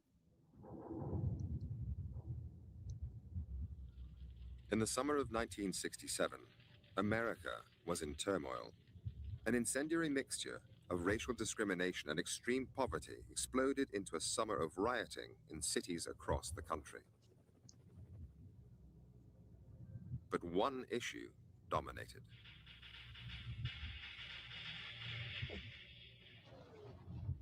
The Vietnam War. In all, 10,000 troops would die that year. The Americans were trapped. They couldn't leave, and they couldn't win. In the Middle East, too, war looked inevitable. There was growing tension between Israel and its Arab neighbors. Armies were mobilizing. Israel promised the White House they would not attack first, but on the 5th of June, they jammed radar sets at the U.S. Embassy in Tel Aviv, so the Americans couldn't detect their jets taking off to launch a surprise assault on Egypt. Meanwhile, the USS Liberty was sailing across the Mediterranean into the war zone. Liberty was a state-of-the-art intelligence gathering vessel of the time. And what we did is we were a listening ship. My name is Lloyd Painter. I was a research officer. we could receive any signal that was out there, low band, high band, anything, intercepting it, recording it. And we did have on board some translators who could have immediate translation of what was going on. We would actually bounce signals off the moon back to NSA. We're spies. I'm Jim Kavanaugh. I was a communication technician aboard the USS Liberty, and I intercepted Morse code.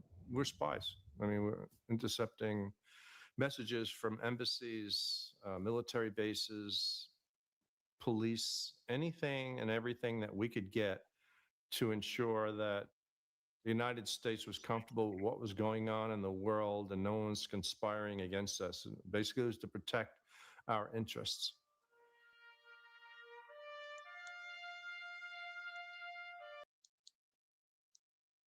Okay, now I don't want to show this whole documentary because it's almost an hour long. I'm going to go to some clips. The first clip I'm going to go to is a man that Candace Owens interviewed. Okay, and then I'll go to some more videos of people that are telling exactly what happened. This is all nefarious. I mean, and then the people that did it, it's not real. They literally lied and said they didn't know that it was mistaken identity. They thought it was Egypt's ship. There's no way in hell they thought that. It literally said USS Liberty on the side of it, and they had the flag. They raised the flag. So they knew exactly who it was. And I want you to think about something. Imagine being on a ship, you're being attacked, and then you look up and you see who you think is your biggest ally coming. And then you say to yourself, oh, it's our allies, our friends, they're here to help us. And then you look up and they're the ones firing on you. I want you to think about that for a second. I want you to think about that for a second. You look up and thinking these people are coming to help you, but they're the ones trying to kill you. You see, this was supposed to be a false flag. They wanted to murder those sailors and then blame it on Egypt because that's who they were beefing with. They've been doing false flags. They're known for doing false flags.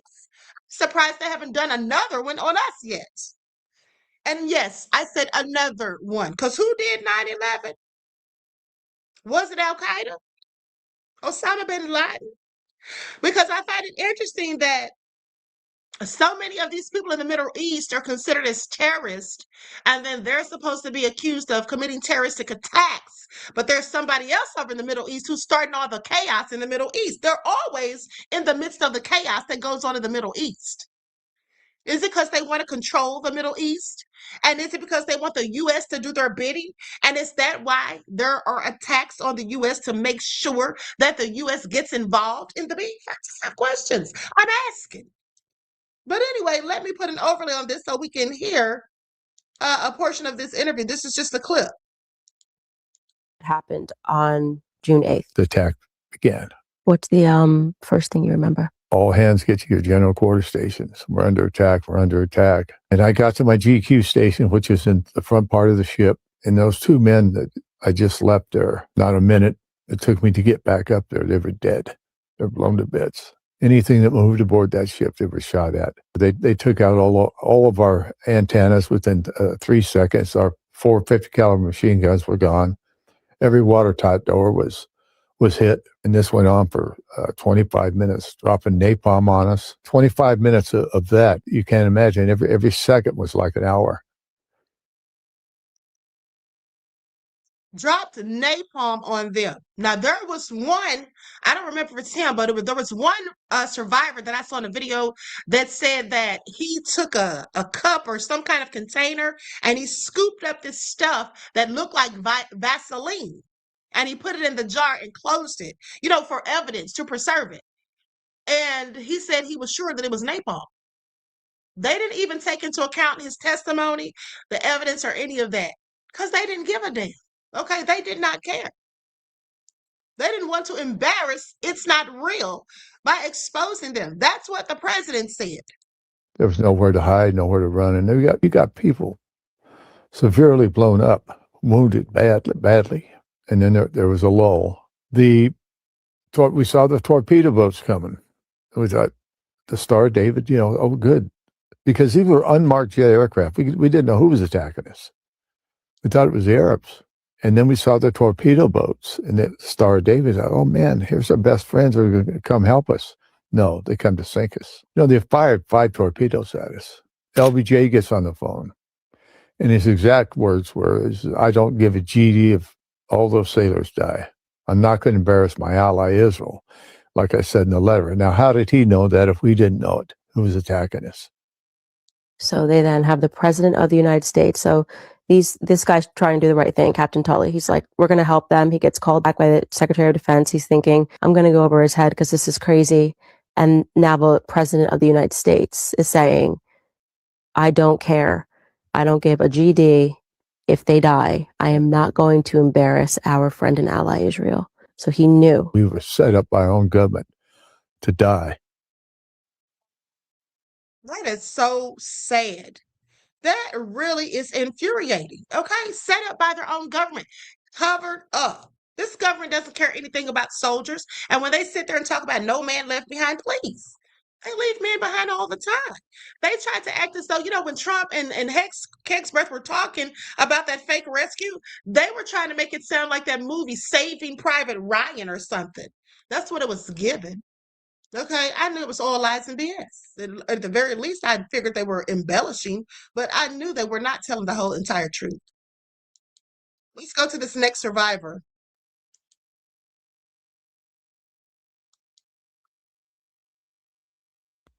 My name is Commander David Lewis. I was a research officer on board the USS Liberty at the time of the Israeli attack.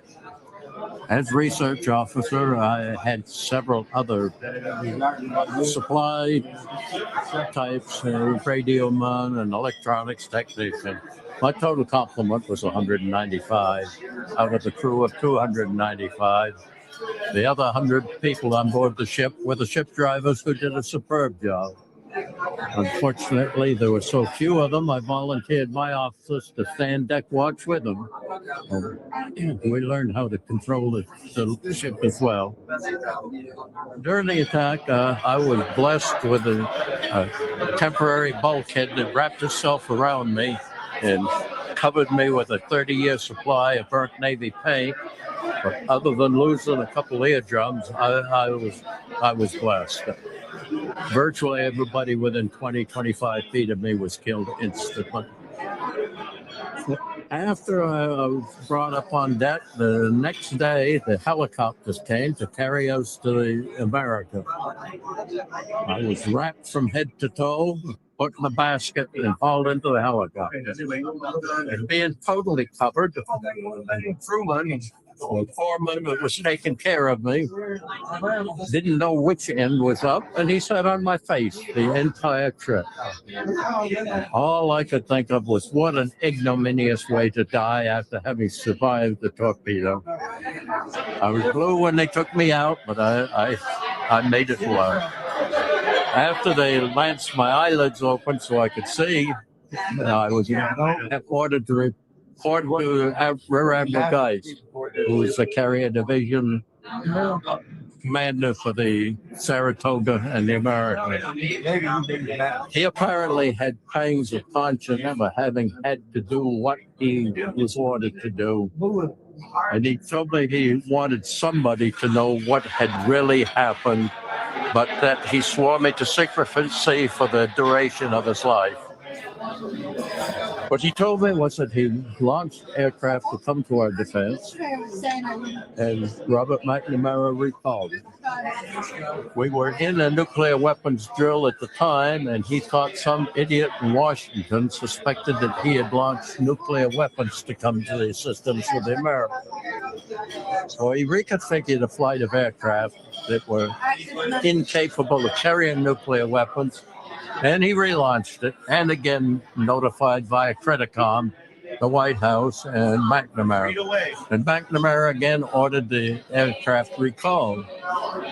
Admiral Geist challenged the order. He said, Americans are being killed, and we need to go to their assistance.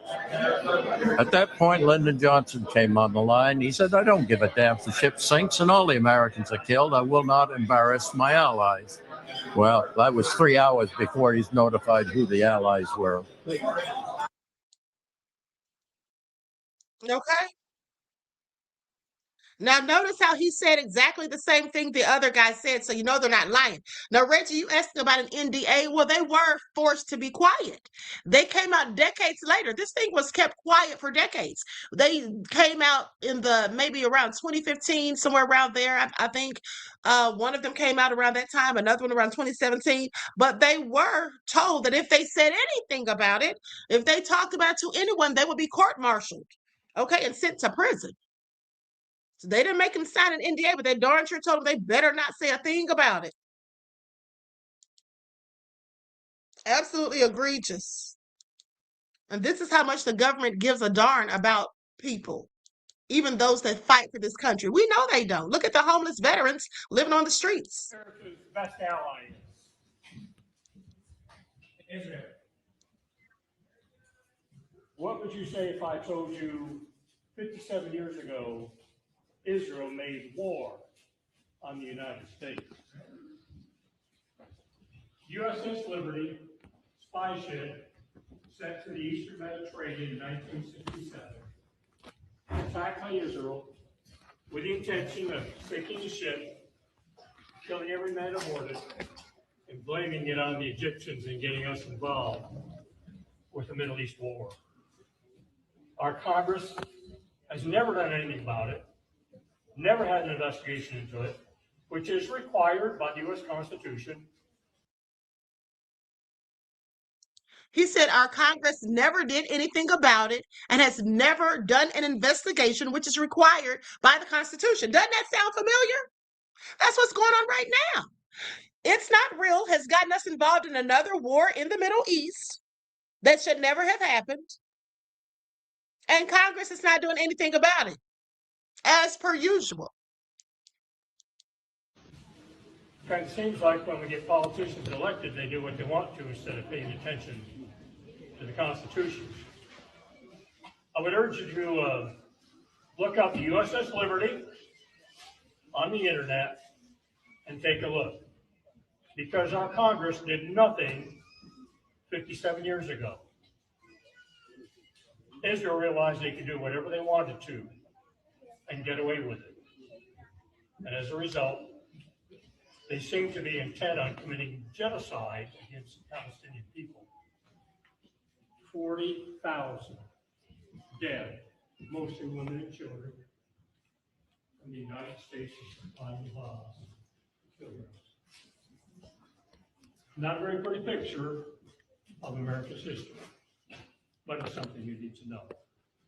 Thank you for inviting me. I appreciate it. He was schooling some young people about it because they never heard of it. Okay, now let's go to this next video. Likes up, everyone, please like and share. Thank you in advance. Yeah, they were trying to blame it on the Egyptians. That's what they do false flags, commit false flags, and then blame it on their opposition. Those days are over. You know the answer as soon as I ask it, but I'm going to ask it nonetheless. What would the United States of America had done had the USS Liberty been attacked, 34 sailors and Marines killed, 174 wounded, fully intending to sink that ship and kill every crewman on board? What would the United States have done if the attackers had been from any other country of the world? We would have retaliated immediately and with brute force. But Israel attacks our ship, which means attacks our country, kills our brave men on that ship. And not only does our government do absolutely nothing to retaliate against the aggressive nation, it covered it up all the way from the president down through Admiral McCain, John McCain's daddy, and the High Command of the United States Navy, and on down into the ranks. The media were told under no uncertain terms to bury the story. You talk to your neighbors and friends about the USS Liberty, and most of them will have no idea what you are talking about. We went to World War II because Japan attacked our ships in Pearl Harbor. But all we did after the Liberty was attacked was cover it up. And the Christian Zionists are fine with that because it's Israel. They have a special place. Let me ask you a question. I want you all to marinate on that for a second, because when Japan attacked our naval ships in World War II, they got nuked, okay? They got hit with a whole nuclear bomb. But when It's Not Real did it, a whole cover up. Now, y'all have to know something is not right about that. Okay, something absolutely is not right about that. And now they definitely think they have free reign. Why would they not? Satan Yahoo does anyway. Why would he not? After they got away with something so, something so drastic. Now, this is Tucker Carlson talking about it. With the attack on the USS Liberty that everyone's so afraid to talk about, clearly targeted on purpose by a country we're supporting, Israel, and it's somehow shameful to say that? Why? Why is it shameful to say that? Who knows why it's shameful to say that, but it shouldn't be. And until we have some self-respect, not anger or hate, but just dignity, it will continue. In June, for example, during the 12-day war, such as it was with Iran, during that short conflict, there are a bunch of Israeli Defense Force officers in the Pentagon that week. And during that week, ask anyone who works at the Pentagon, they enraged American Pentagon staff by just barging into meetings, giving orders, making demands, and nobody did anything about it. How can a foreign military officer barge into military headquarters, even if invited, but barge into a meeting and start demanding, we want this, we want that, you need to get on this? The more you allow that kind of deeply unhealthy behavior, the more you're going to get.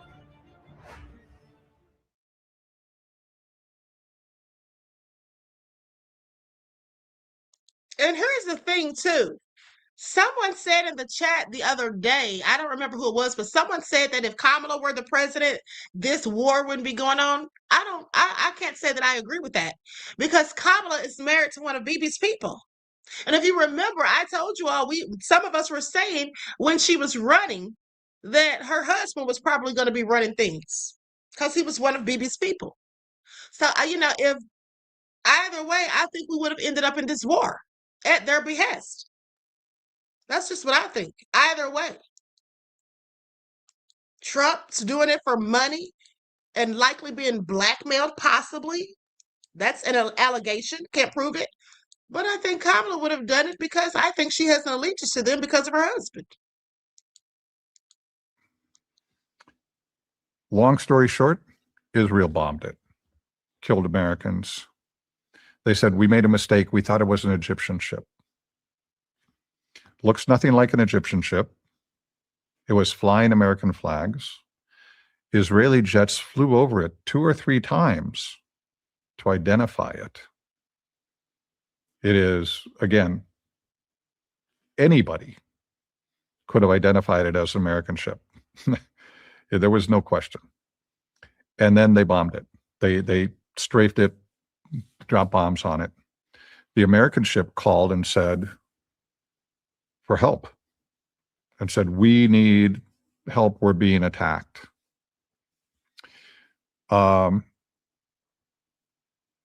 Aircraft were sent from, I don't remember, American aircraft were sent to go help and then called back. And later called back. And then called back. And later it was said, well, we didn't want to embarrass our ally. Israelis say, yeah, it was a mistake. Yeah, sorry. Well, this was right before Israel was going to attack. Let me think. Israel had an attack planned and they didn't want people knowing it. And the USS Liberty was an intelligence gathering ship. They didn't want us being able to broadcast anything or tell anybody anything. So they... Right. And that makes all the sense when you think about what the person said in the other video. Said that basically they had promised the United States that they would not strike first, but they did strike first. And so what they did was they cut all of the communications and everything and tried to have a whole system blackout so the U.S. couldn't be monitoring anything and know what they were doing. But then they see this intelligence ship, okay, that can report back to base and let them know what's going on. So, let's just kill them. And then we'll blame it on Egypt? Okay, I'm sorry, who does that? Besides psychopaths. Yeah, that's right, psychopaths. Okay, Sosa says, Queen, thank you for this information. I never knew this ever happened. Shame on America. There's a whole lot of shames on America, beloved, and you're welcome. Attacked our own ship. They killed Americans. And then when they said, sorry, we just accepted it and went, yeah, it's a tragedy. We're sorry. Holy shit. When was this? But again, anybody can look up USS Liberty.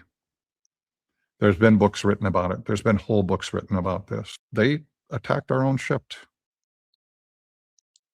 And here's the thing, don't even think about going to Google for the information because, yeah, Google will tell you about it, but they'll make excuses. Let's not forget who owns Google.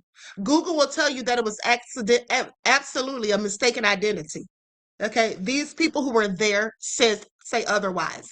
Okay, and also there was overwhelming evidence, which is why they didn't bother to do an investigation. An investigation to something of such magnitude should have taken months, but they had it all wrapped up and signed and sealed and delivered with no charges on anyone, no one getting any consequences or accountability within a week. Within a week, and they had testimony from the survivors. They had evidence. There was a hole in the side of the ship. There was blood all over it. In fact, in one of the reports that I saw some time ago, they basically said that they painted the ship or some kind of way they tried to fix the ship up. Like they're putting makeup on it, basically, so that when the ship came back, it didn't look like much had happened to it. A whole cover-up by your own government. Y'all still think that they're telling the truth about 9/11 and anything else that's happened here? I don't believe anything this government says, and neither should any of us. Neither should any of us. And Trump's talking about a change of regime. Who's going to help us in this country? Okay, who's going to help us in this country under this regime? Okay, under this lying, no good government who cares nothing about its people. And when they say America first, they're not talking about the regular, everyday, ordinary citizens. They're talking about the rich, wealthy, elite people with all the money. That's who they're talking about, not us. Okay, so please make no mistake. See anything in Gaza that brings me to my knees with sorrow, pain for innocents being starved and bombed and burned, and beat up and raped and robbed. I'm tired of it. This whole country should be tired of it. Our passionate attachment to the Zionist state has got to stop. My biggest disappointment is our own government. We've ceded our power to a foreign country. Israel controls us. They control the Congress. They control the Senate. They control our money. We don't control our country. The Zionist state does. Does that make them the real bad people? No, the real bad people are the people letting them do it. That's the people, the real bad people. Take me through what happened on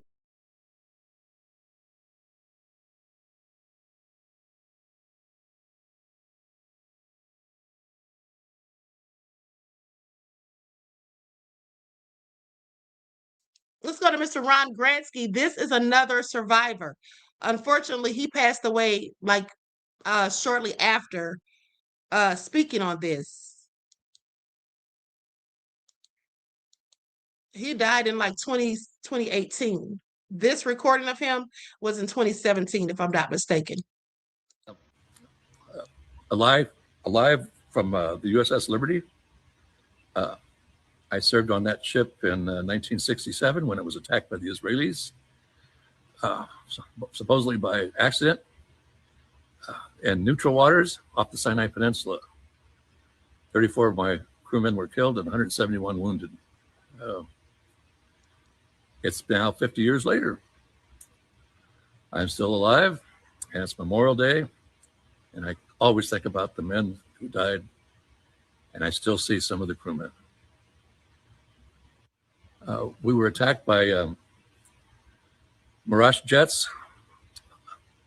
They strafed us and dropped napalm. And there was 4 torpedo boats, Israeli torpedo boats, circling us, and they fired 5 torpedoes total. 1 hit. We had a hole in the side of the ship, 50 feet by 30 feet roughly. We had for weapons on our ship, 50 caliber machine guns, 2 forward and 2 midship. All the men in those gun mounts were killed. And the torpedo hit in the communication spaces, and many men died wounded from there, supposedly by an accident. I don't believe it was an accident. We intercept a lot of messages that Israel had sent, and some that were highly classified at the time, and were sent further to our government, who in turn acted or didn't act on what we said. And I know the Israelis, this is my opinion, planned the attack on us, and they know it too. And I believe our government knows it too. So if anybody wants to do anything about it, you know right where we're at. Sadly, no one wants to do a darn thing about it. And it's not too late if they actually wanted to. Okay, but they don't. They don't care. Now let's go to this other witness or survivor.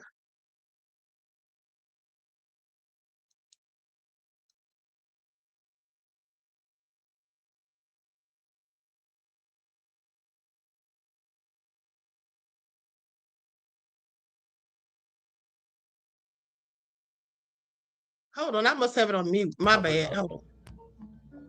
I knew better. I knew it'd be the end of my career if I said anything. In the Naval Security Group, everything was secret. So just talked about. Page 1 the first day, page 8 the second day, third day was gone. It was totally covered up. I knew better. I knew it'd be the end of my career if I said anything. In the Naval Security Group, everything was secret. So just one additional secret you had to keep, even though it affected you personally.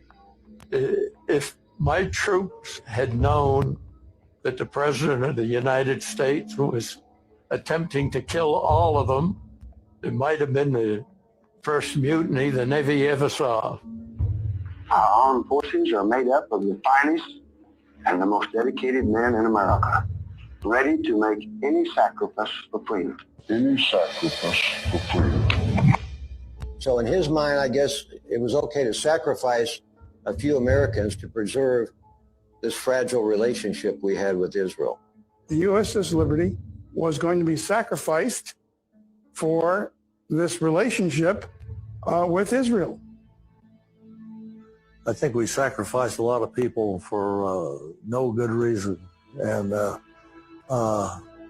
that pretty much grinds on you a little bit that they all died for a lousy cause. And that's not good. It's a twofold piece. The government putting the ship there, and then Israel being the one that executed the sinking of it. And you got two powerful controls of the United States that won't let it come up. Anybody that gets a big enough audience on the Liberty is a danger to the special relationship Israel has with the U.S., and they're going to do anything in their power to prevent it. Our presidential unit citation, McGonigal's Medal of Honor, says we were attacked by foreign jet aircraft and torpedo boats. It doesn't say we were attacked by Israel. He's the only Medal of Honor winner in history. The president's never given him his Medal of Honor. He was sent to a Navy yard. It was kept quiet. If you think about that being a part of a cover-up. For the officers and men of liberty, I accept this presidential unit citation, and I would add my own personal appreciation for their professional devotion to duty. Our government printed, put it in writing in the United States Senate book of Congressional Medal of Honor recipients that he received his medal for action in Vietnam. That is one of the worst cover-ups in American history. How low can our government go? I got a Purple Heart, and then I think that was sent to me. If it was any other country that attacked us, any other ally even. And to cover up even further, when they put the tombstone up in Arlington Cemetery, they said sailors killed in the Eastern Med. The implication was that they was out bar hopping or something that had a car accident. And it took considerable effort and much time to get the inscription set up properly and say that they were killed aboard the USS Liberty. That's what happened to them. They didn't die from any disease or plague or thing of that kind. They were killed. On my record, your DD-214, which is like the record everyone has, it doesn't have me on the Liberty. And it doesn't have me getting these ribbons. They scattered us all. They took them to different duty stations around the world. A lot of them went to Germany, just all over where you couldn't keep on contact with each other, which I wouldn't have anyway, because I was too afraid to. They sent all of us in different directions. It was done deliberately. That was to ensure that we didn't talk to each other and come up with a plan. When I first got to Bremerhaven, my first day at work, I was wearing my dungaree jacket. It was cold. It's I got there in July, but it was 55 degrees. It's so far north, I was freezing. And I had my dungaree jacket on with a USS Liberty patch, USS shoulder patch, a Liberty shoulder patch, and other things from the ship. And I was ordered to immediately take those off. I assumed that was because I had heard it's a spit and polish base. I assumed they didn't want any things like that on their uniform. However, I found that it was only the USS Liberty items that you were not permitted to put on your uniform. Shut up, don't talk about it, and that's it. That is so low down. They don't care anything about these soldiers. They conduct all kinds of nefarious experiments on them and everything. Okay? Remember that soldier that was talking the other day? Talking about how they talk about being tracked and all kinds of things. They don't care about these people. Some of them undergo mind control, allegedly. They don't deserve it.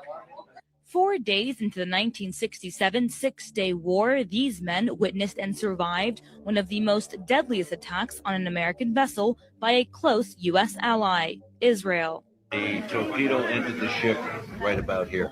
42 years ago, Israeli jet fighter planes and torpedo boats bombarded an American intelligence Navy ship, the USS Liberty, with a series of attacks. The assault lasted 2 hours. According to survivors, killed 34 crewmen, injured over 170 others, and nearly sunk the ship. The whole story of it being an accident is just not true. Although for decades the Israelis insist the incident was a case of friendly fire, the victims of the attack confirmed the Israelis were fully aware they were attacking an American ship. Israel claims that they were not flying a flag and that was a mistaken identity, but I know for myself that we were flying a flag. A lot of it we believe was covered up. It was an intentional act by Israel to sink the ship with all.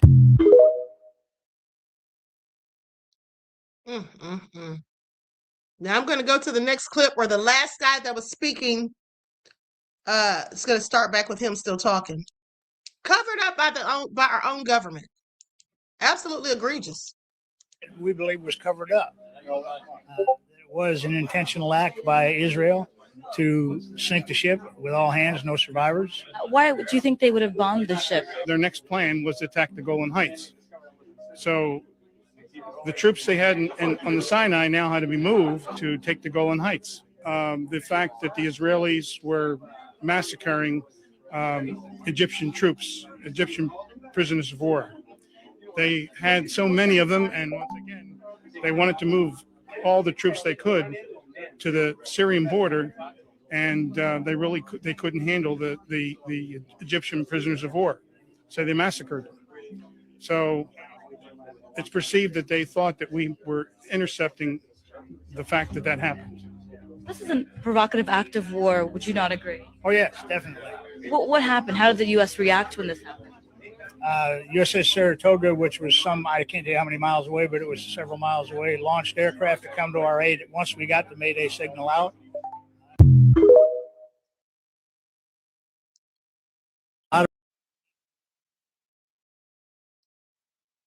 Whole cover up. Okay, we're going to go to this clip. This guy is reading the names. And just for you all to know, there were also some black sailors on there also that died. Allied, they are our worst deadly enemy. And what I would like to do now is to read the names of the 34 American servicemen who were murdered by Israel on board the USS Liberty in 1967. So William Allenbough, Philip McArmstrong, Gary Blanchard, Alan Blue, Francis Brown, Ronnie Campbell, Jerry Converse, Robert Eisenberg, Jerry Goss, Curtis Graves, Lawrence Hayden, Warren Hersey, Alan Higgins, Carl Hoar, Richard Keene, James Lanau, Raymond Lynn, James Lupton, Dwayne Margraf, David Marlborough, Anthony Mendel, Carl Nygren, James Pierce, Jack Rapar, Edward Raymeyer, David Skolak, John Smith, Melvin Smith, John Spicker, Alexander Thompson, Thomas Thornton, Philip Teitke, Stephen S. Toth, Frederick Walton. The moment of silence, please, for our American heroes who were murdered by the outlaw state of Israel.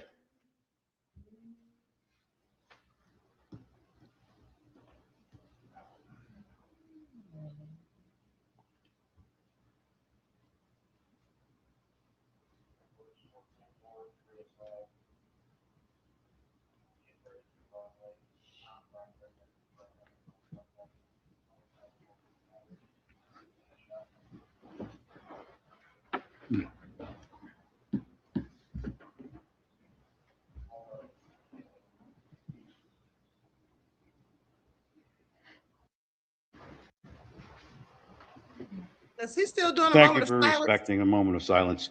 No more wars for Israel.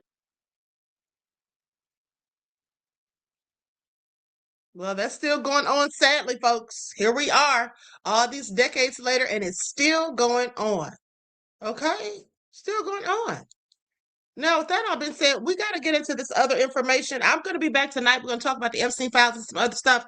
But listen, we've got to talk about this Colorado Sheriff's Department. Do you all know that half of the department has been indicted? Yikes. Did y'all hear about that once if y'all heard about it? Half of their department has literally been indicted. Abuse of a corpse is one of the charges. So let's get into it. It's all crazy. Likes up, everyone, please like and share. Hold on. Actually, before we get into that, I want you all to see how these grown people, Karens and Kens, this really ticked me off. How they were just harassing this child and assaulting him. This little boy, they took his phone because they didn't like his response because he was popping willies in the street.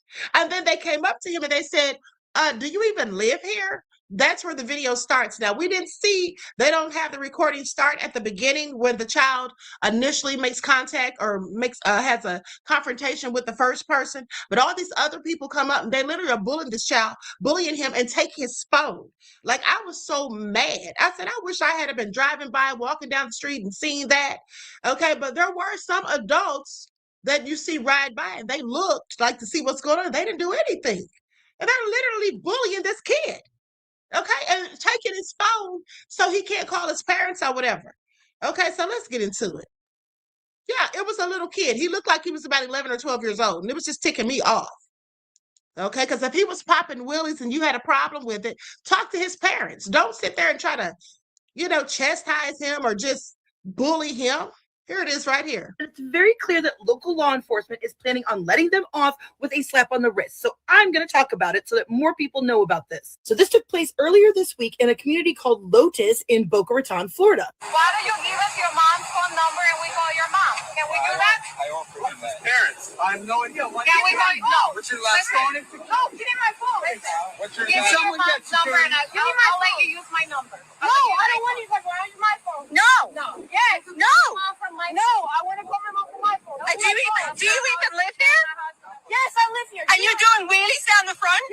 I told him to stop, he laughed in my face. Leave him alone. Just stop. Don't talk to you now. Calm down. Don't get aggressive. Here, give me the phone. No, go relax. Can you tell me where you live? Give me my phone.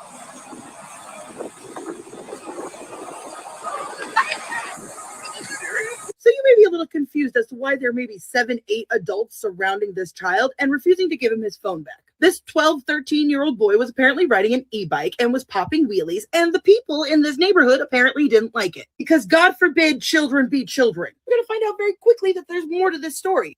Just relax. Stop. Just relax. I need my phone. I want to phone again. Everybody's going to you this phone. Not from this phone. You know he's that? I want to get You won't tell us to relax. I can tell him, let me use my phone and call you back. I want my phone. Wait, listen to me. Stop. Listen to me. Relax. He took my phone, he threw me up on bike, he said, hey, and I have it all on video. Yeah, well, I can see that because that's made up. I am. I have it on video. The man in blue apparently pushed the child off of his bike and stole his phone. Now, not only are these grown-ass men playing keep away with a little boy's cell phone like they are bullies in middle school, but when he offers to show them proof that this guy assaulted the child off of his bike, they are just not listening to him. You all absolutely know that if this was happening to any of their children, that there would be hell. But not only is this kid trying to show them proof of what this guy did, but several brave little witnesses come forward. Man, you'll get it when security. Oh, I want it now. You're not getting it when security. Go right to Give me security. my phone. Go right to security. Anybody else go up to your phone? I want it now. I know he's not touching your phone. He's got a bad knee. What's wrong with these other kids? Give me my phone. Guys, go home. I want my phone.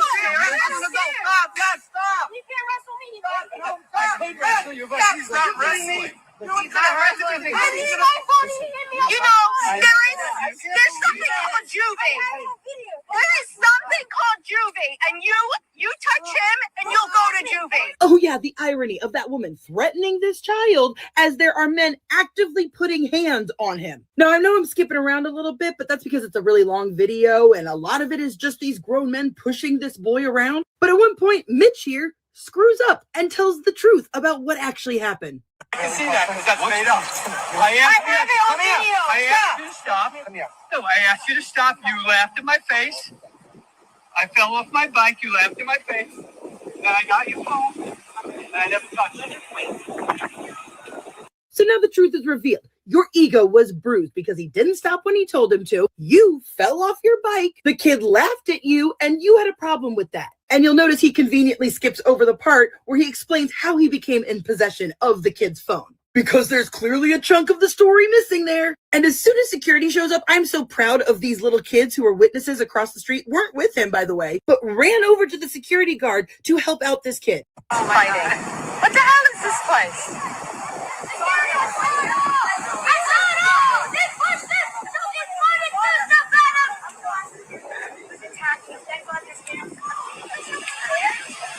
I should also note that they did not return the phone ever to the child, even after security showed up, because let's face it, security is actually working for these rich assholes. So they're here to appease the Karen and not actually, enforce laws. But as of yesterday, the man in blue was in fact arrested. I use quotations for arrested because he was given a notice to appear and wasn't actually handcuffed, even though he was arrested for battery on a child. It should also be of note that in the state of Florida, it is illegal to deprive someone of their cell phone because it's their personal property. That child had no way to call their parents, to call the police. The fact that he was surrounded by a bunch of adults trying to figure out where he lived, what his name was. No, he was not in a safe situation. And granted, the kid probably could have left the situation, went and got his parents and came back, but he's a child who's never been in this situation before and doesn't know what to do. But I will tell you who did know better, Mitch Schulman, the guy in blue, who is, get this, a workman's compensation lawyer of 30 years. And it should surprise no one that he's part of the HOA. What's funny is this guy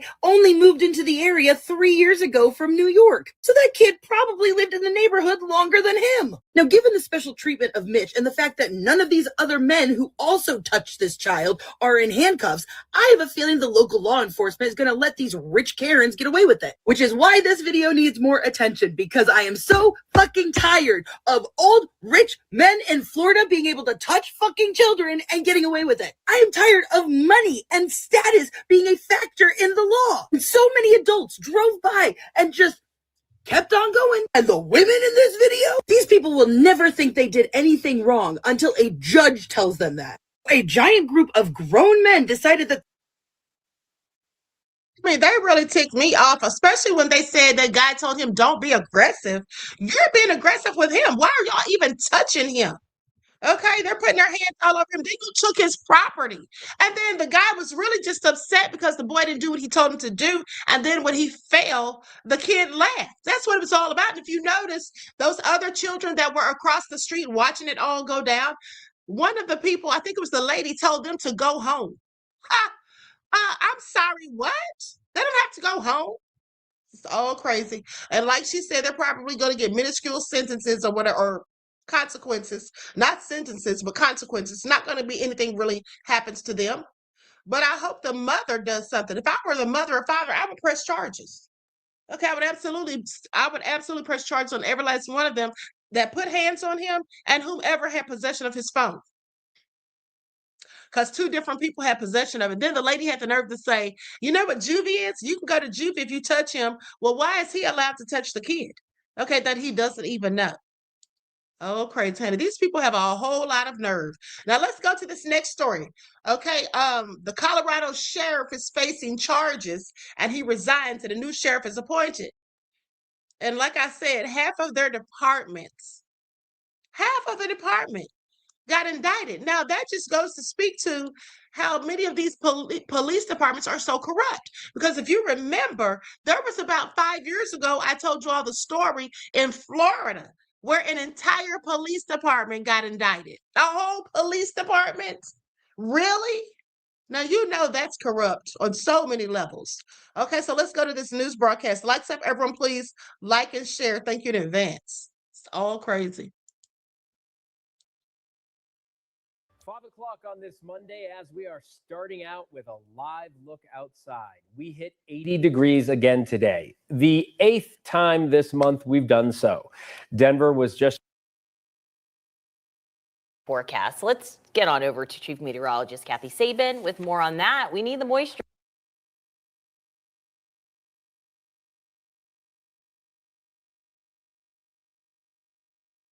More fire restrictions are coming to more areas across Colorado due to the dry and announced fire restrictions at the Arapahoe and Roosevelt National Forest.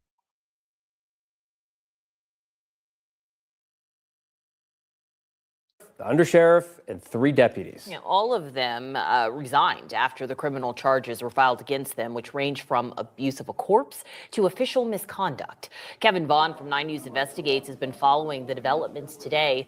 And Kevin, this is the latest in a series of troubles in that particular department.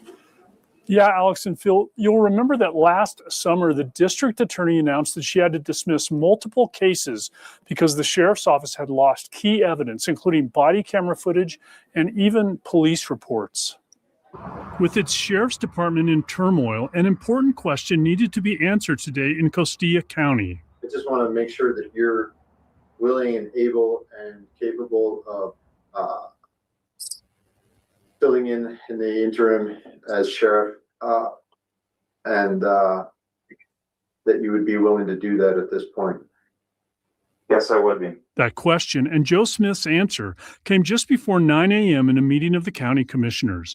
Necessary because last week the sheriff, Danny Sanchez, and 4 of his deputies were all indicted on multiple criminal charges.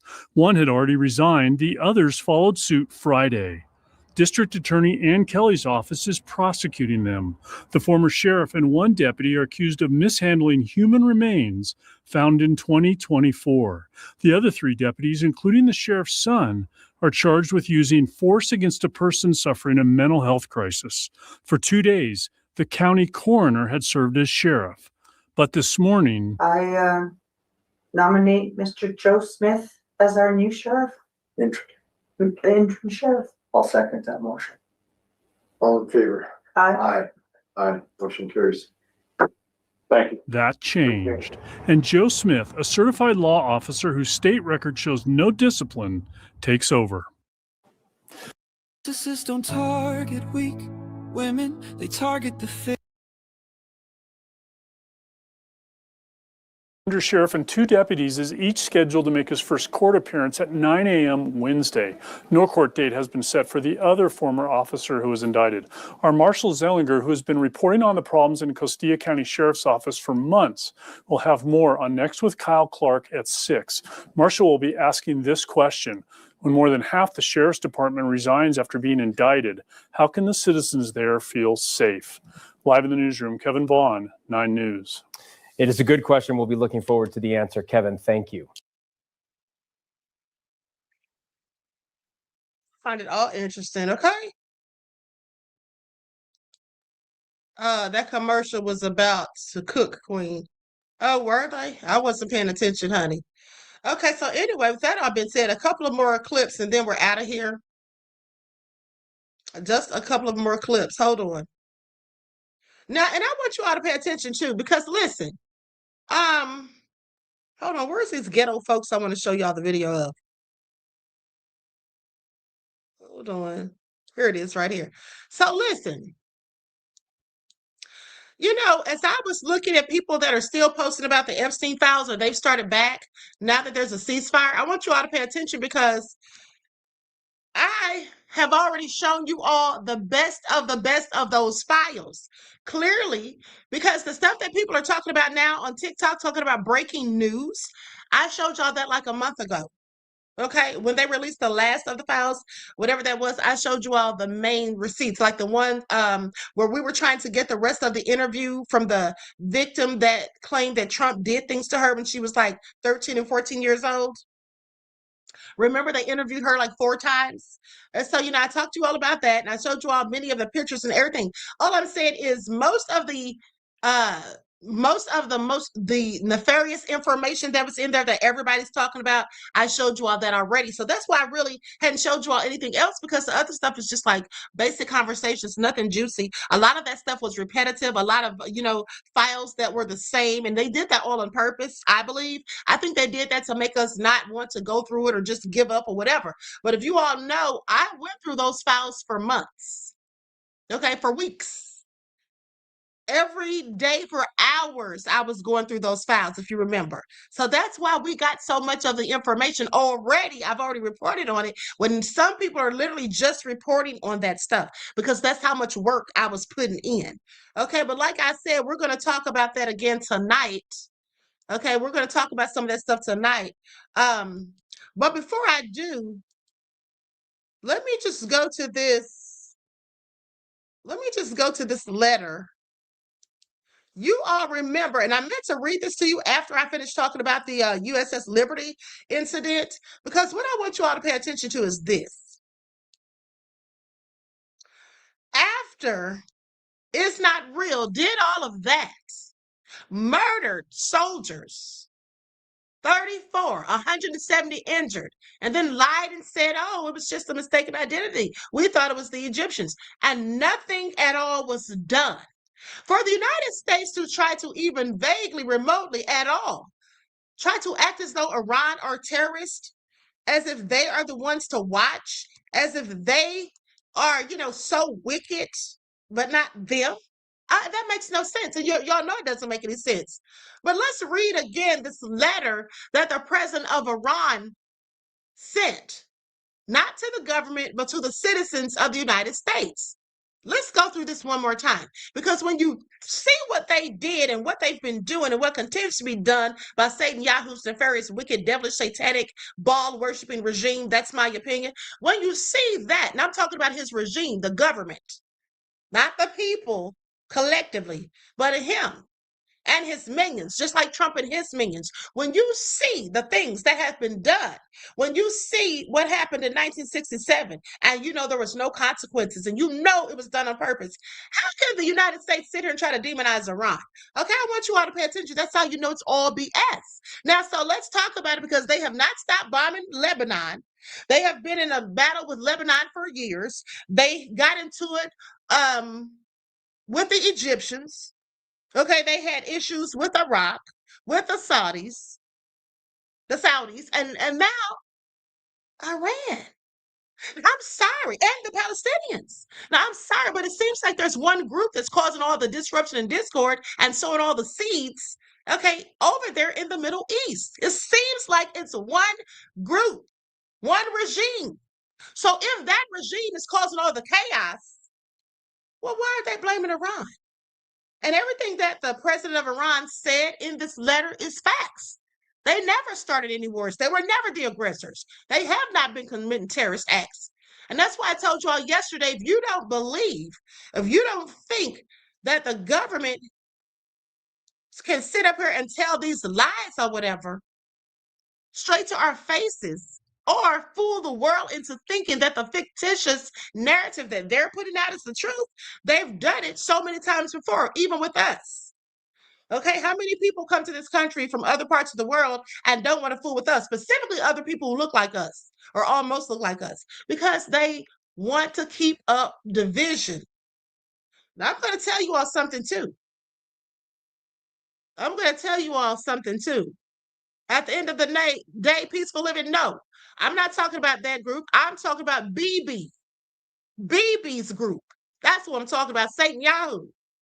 Now, with that, to be more specific, but here's what I want you all to pay attention to. You all know how they have ICE at the airports and all that, and they're privatizing TSA. I told you all weeks ago that it's in the Project 2025 plan. But here's the thing. Do y'all know that people have been coming up missing? Do y'all know that they claim people were missing from Alligator Island, and the family members and the lawyers don't even know where these people are? Y'all know where I think those people are? Do y'all remember I told you they were saying that they were having all of these infernos? Y'all remember that? I said, well, why would they be bringing these? They look like gas chambers. Y'all remember that, right? I showed you the footage. I showed you videos. I said, why would they be having these at ICE concentration camps that they call detention centers?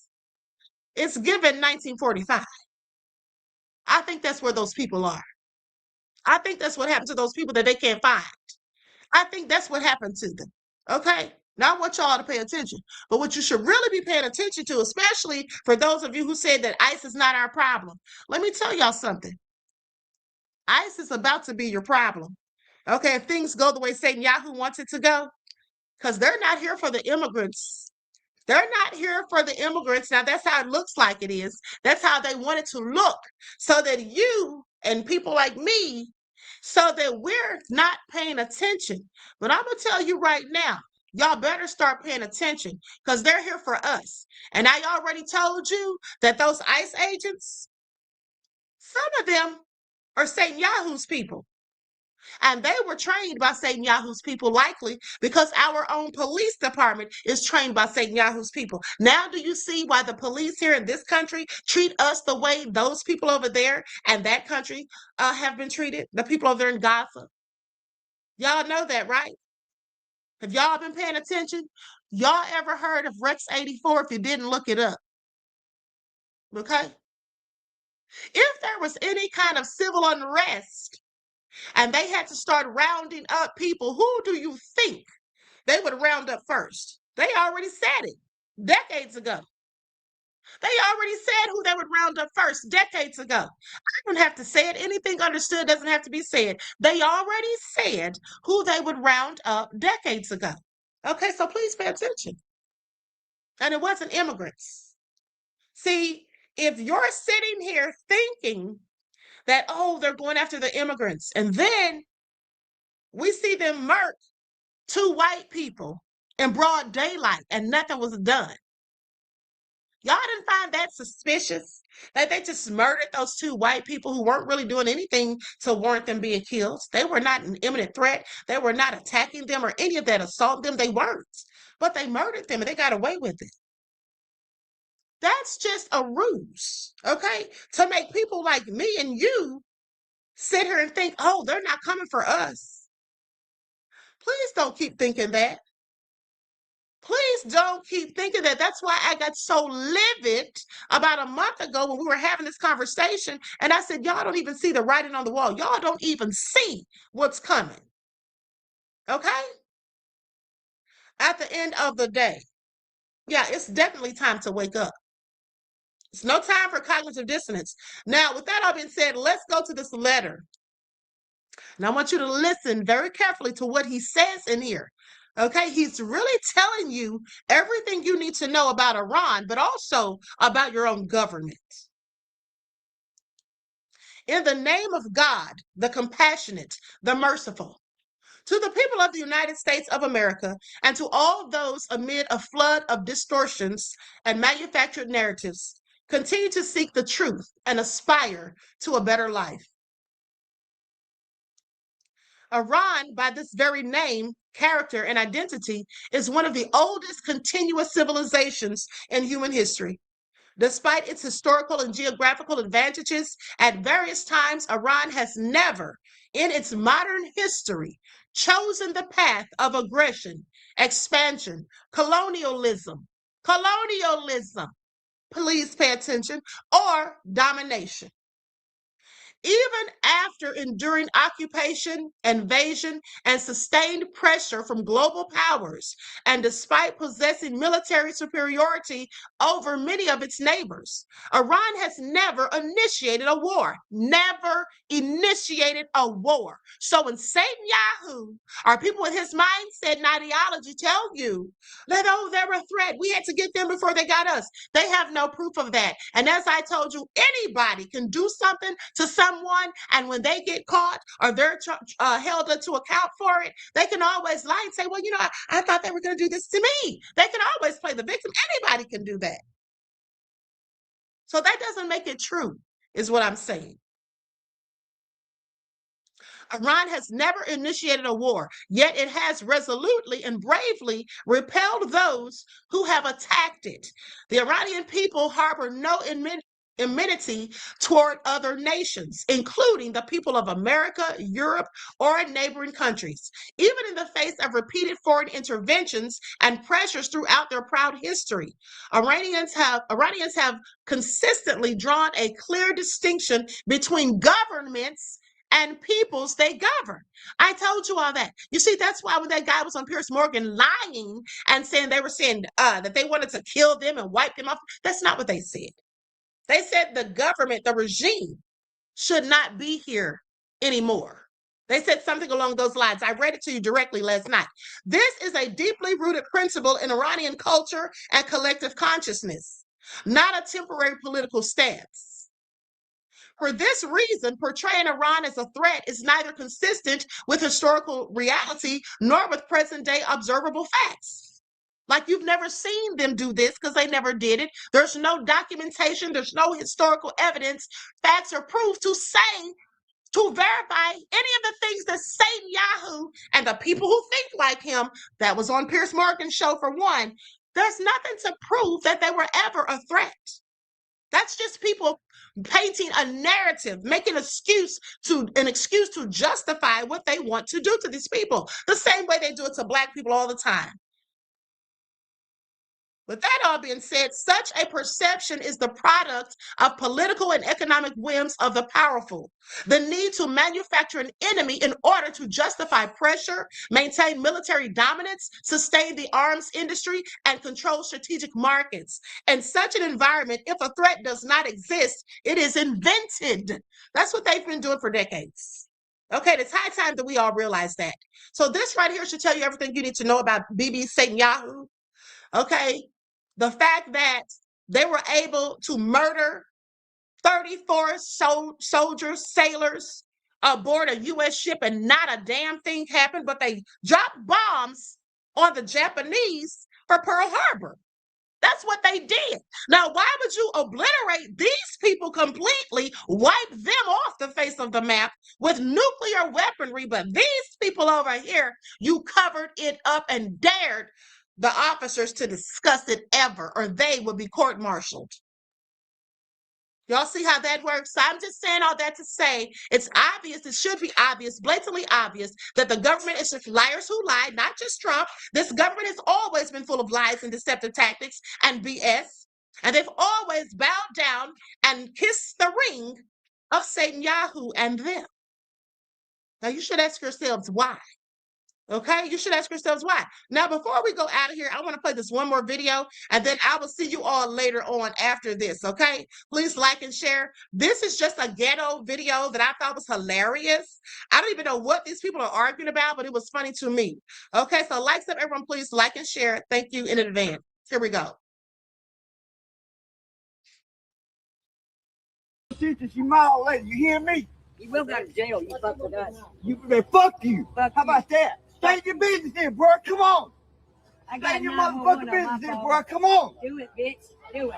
I got 911. Don't say nothing else to her, man. You hear me? Yeah. Not nothing. Yeah. Not nothing. You're sorry. Where was he at when your daddy was sick? Play with it. Where was play he with it. Play with it. Talk to my old lady crazy again. Ain't gonna be no more options. One more time, it won't be Give no me a more phone. options. I want a phone. KO, you put this on. One more time, won't be no more options. I'm gonna give you my daddy's money. You stole that car. That I didn't do. He stole my car out of my yard yesterday. They ain't stolen that. I got something. Yeah, because it was stolen from me. Because it was stolen from me. So get right. You stole from me. Not one more word. Only a bitch pulls out a knife. Only a bitch. George. You don't know, man. You don't know, boy. You don't know, boy. You going to You don't know, boy. You're a thief. That you ain't nowhere. You put your daddy out and nowhere. Let him die. You ain't shit. You ain't shit. You ain't shit. Who that? Oh, man. Oh, Missy. How you doing today, Missy? How you doing, Missy? How you feeling, Jeff? I feel great. Bird. I feel great, but the question is, how you feel today? I feel good, Jeff. I'm glad. I feel good, Jeff. I'm sorry, they were so ghetto. Absolutely ghetto. Make it all make sense. All right. That's the trailer park life, I guess. Just Anticipate said the heels have eyes.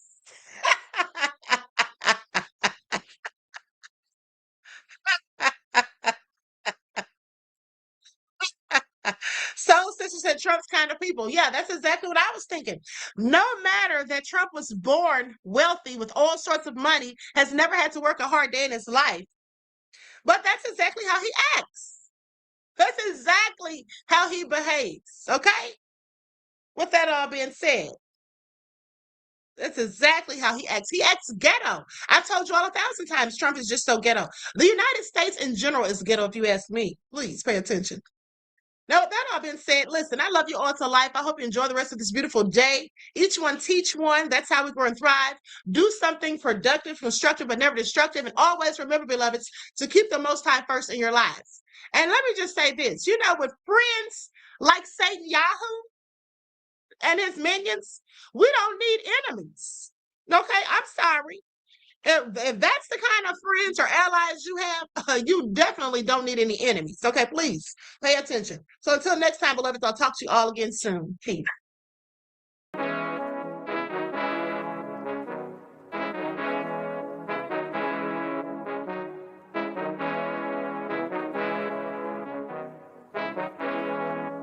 Hey, yo, Nick, hit him with that flavor. All in my skin, God all in my blood. Kings all in my circle, you touch one of mine and you're done. They show no love for the queen, why you hating on me? Is it cause I'm free and I got Malcolm X in my jeans? I got dreams like King Luther, shed blood like Kunta. You ain't helping my people, I ain't got nothing to say to ya. I want all the smoke like hookah. Talking reparations, America won't be great until they give us compensation. I'm like, I'm the hottest right now. See a bunch of lames out here trying to jock on my style. They be doing too much. I'm the queen, it's too easy. It's like they all at Popeyes, how they be talking so greasy. I just sit back and laugh while these haters get madder. So nefarious how they don't want my pockets with cheddar. I tell them they can do better. These snakes in the grass can leave a bite on your ass, cause y'all be trusting too fast. I got my foot on the gas, other one on they necks. Dropping receipts on haters, you better show some respect. I'm never facing regrets, we only facing the threats. Running through every challenge like a relay, break no sweat. It's a cold game, so I got that blanket with me. Now that my people awaken, ain't no going to sleep. I do not play by my piece, this time I'm playing for keeps. You talking slick, but when I see you like them ends, we gon' meet. And I got gold all in my skin, God all in my blood, kings all in my circle. You touch one of mine and you done. They show no love for the queen, why they hating on me? Is it cause I'm free and I got Malcolm X in my jeans and I got gold all in my skin, God all in my blood, kings all in my circle. You touch one of mine and you done. They show no love for the queen, why they hating on me? Is it cause I'm free and I got Malcolm X in my jeans and I got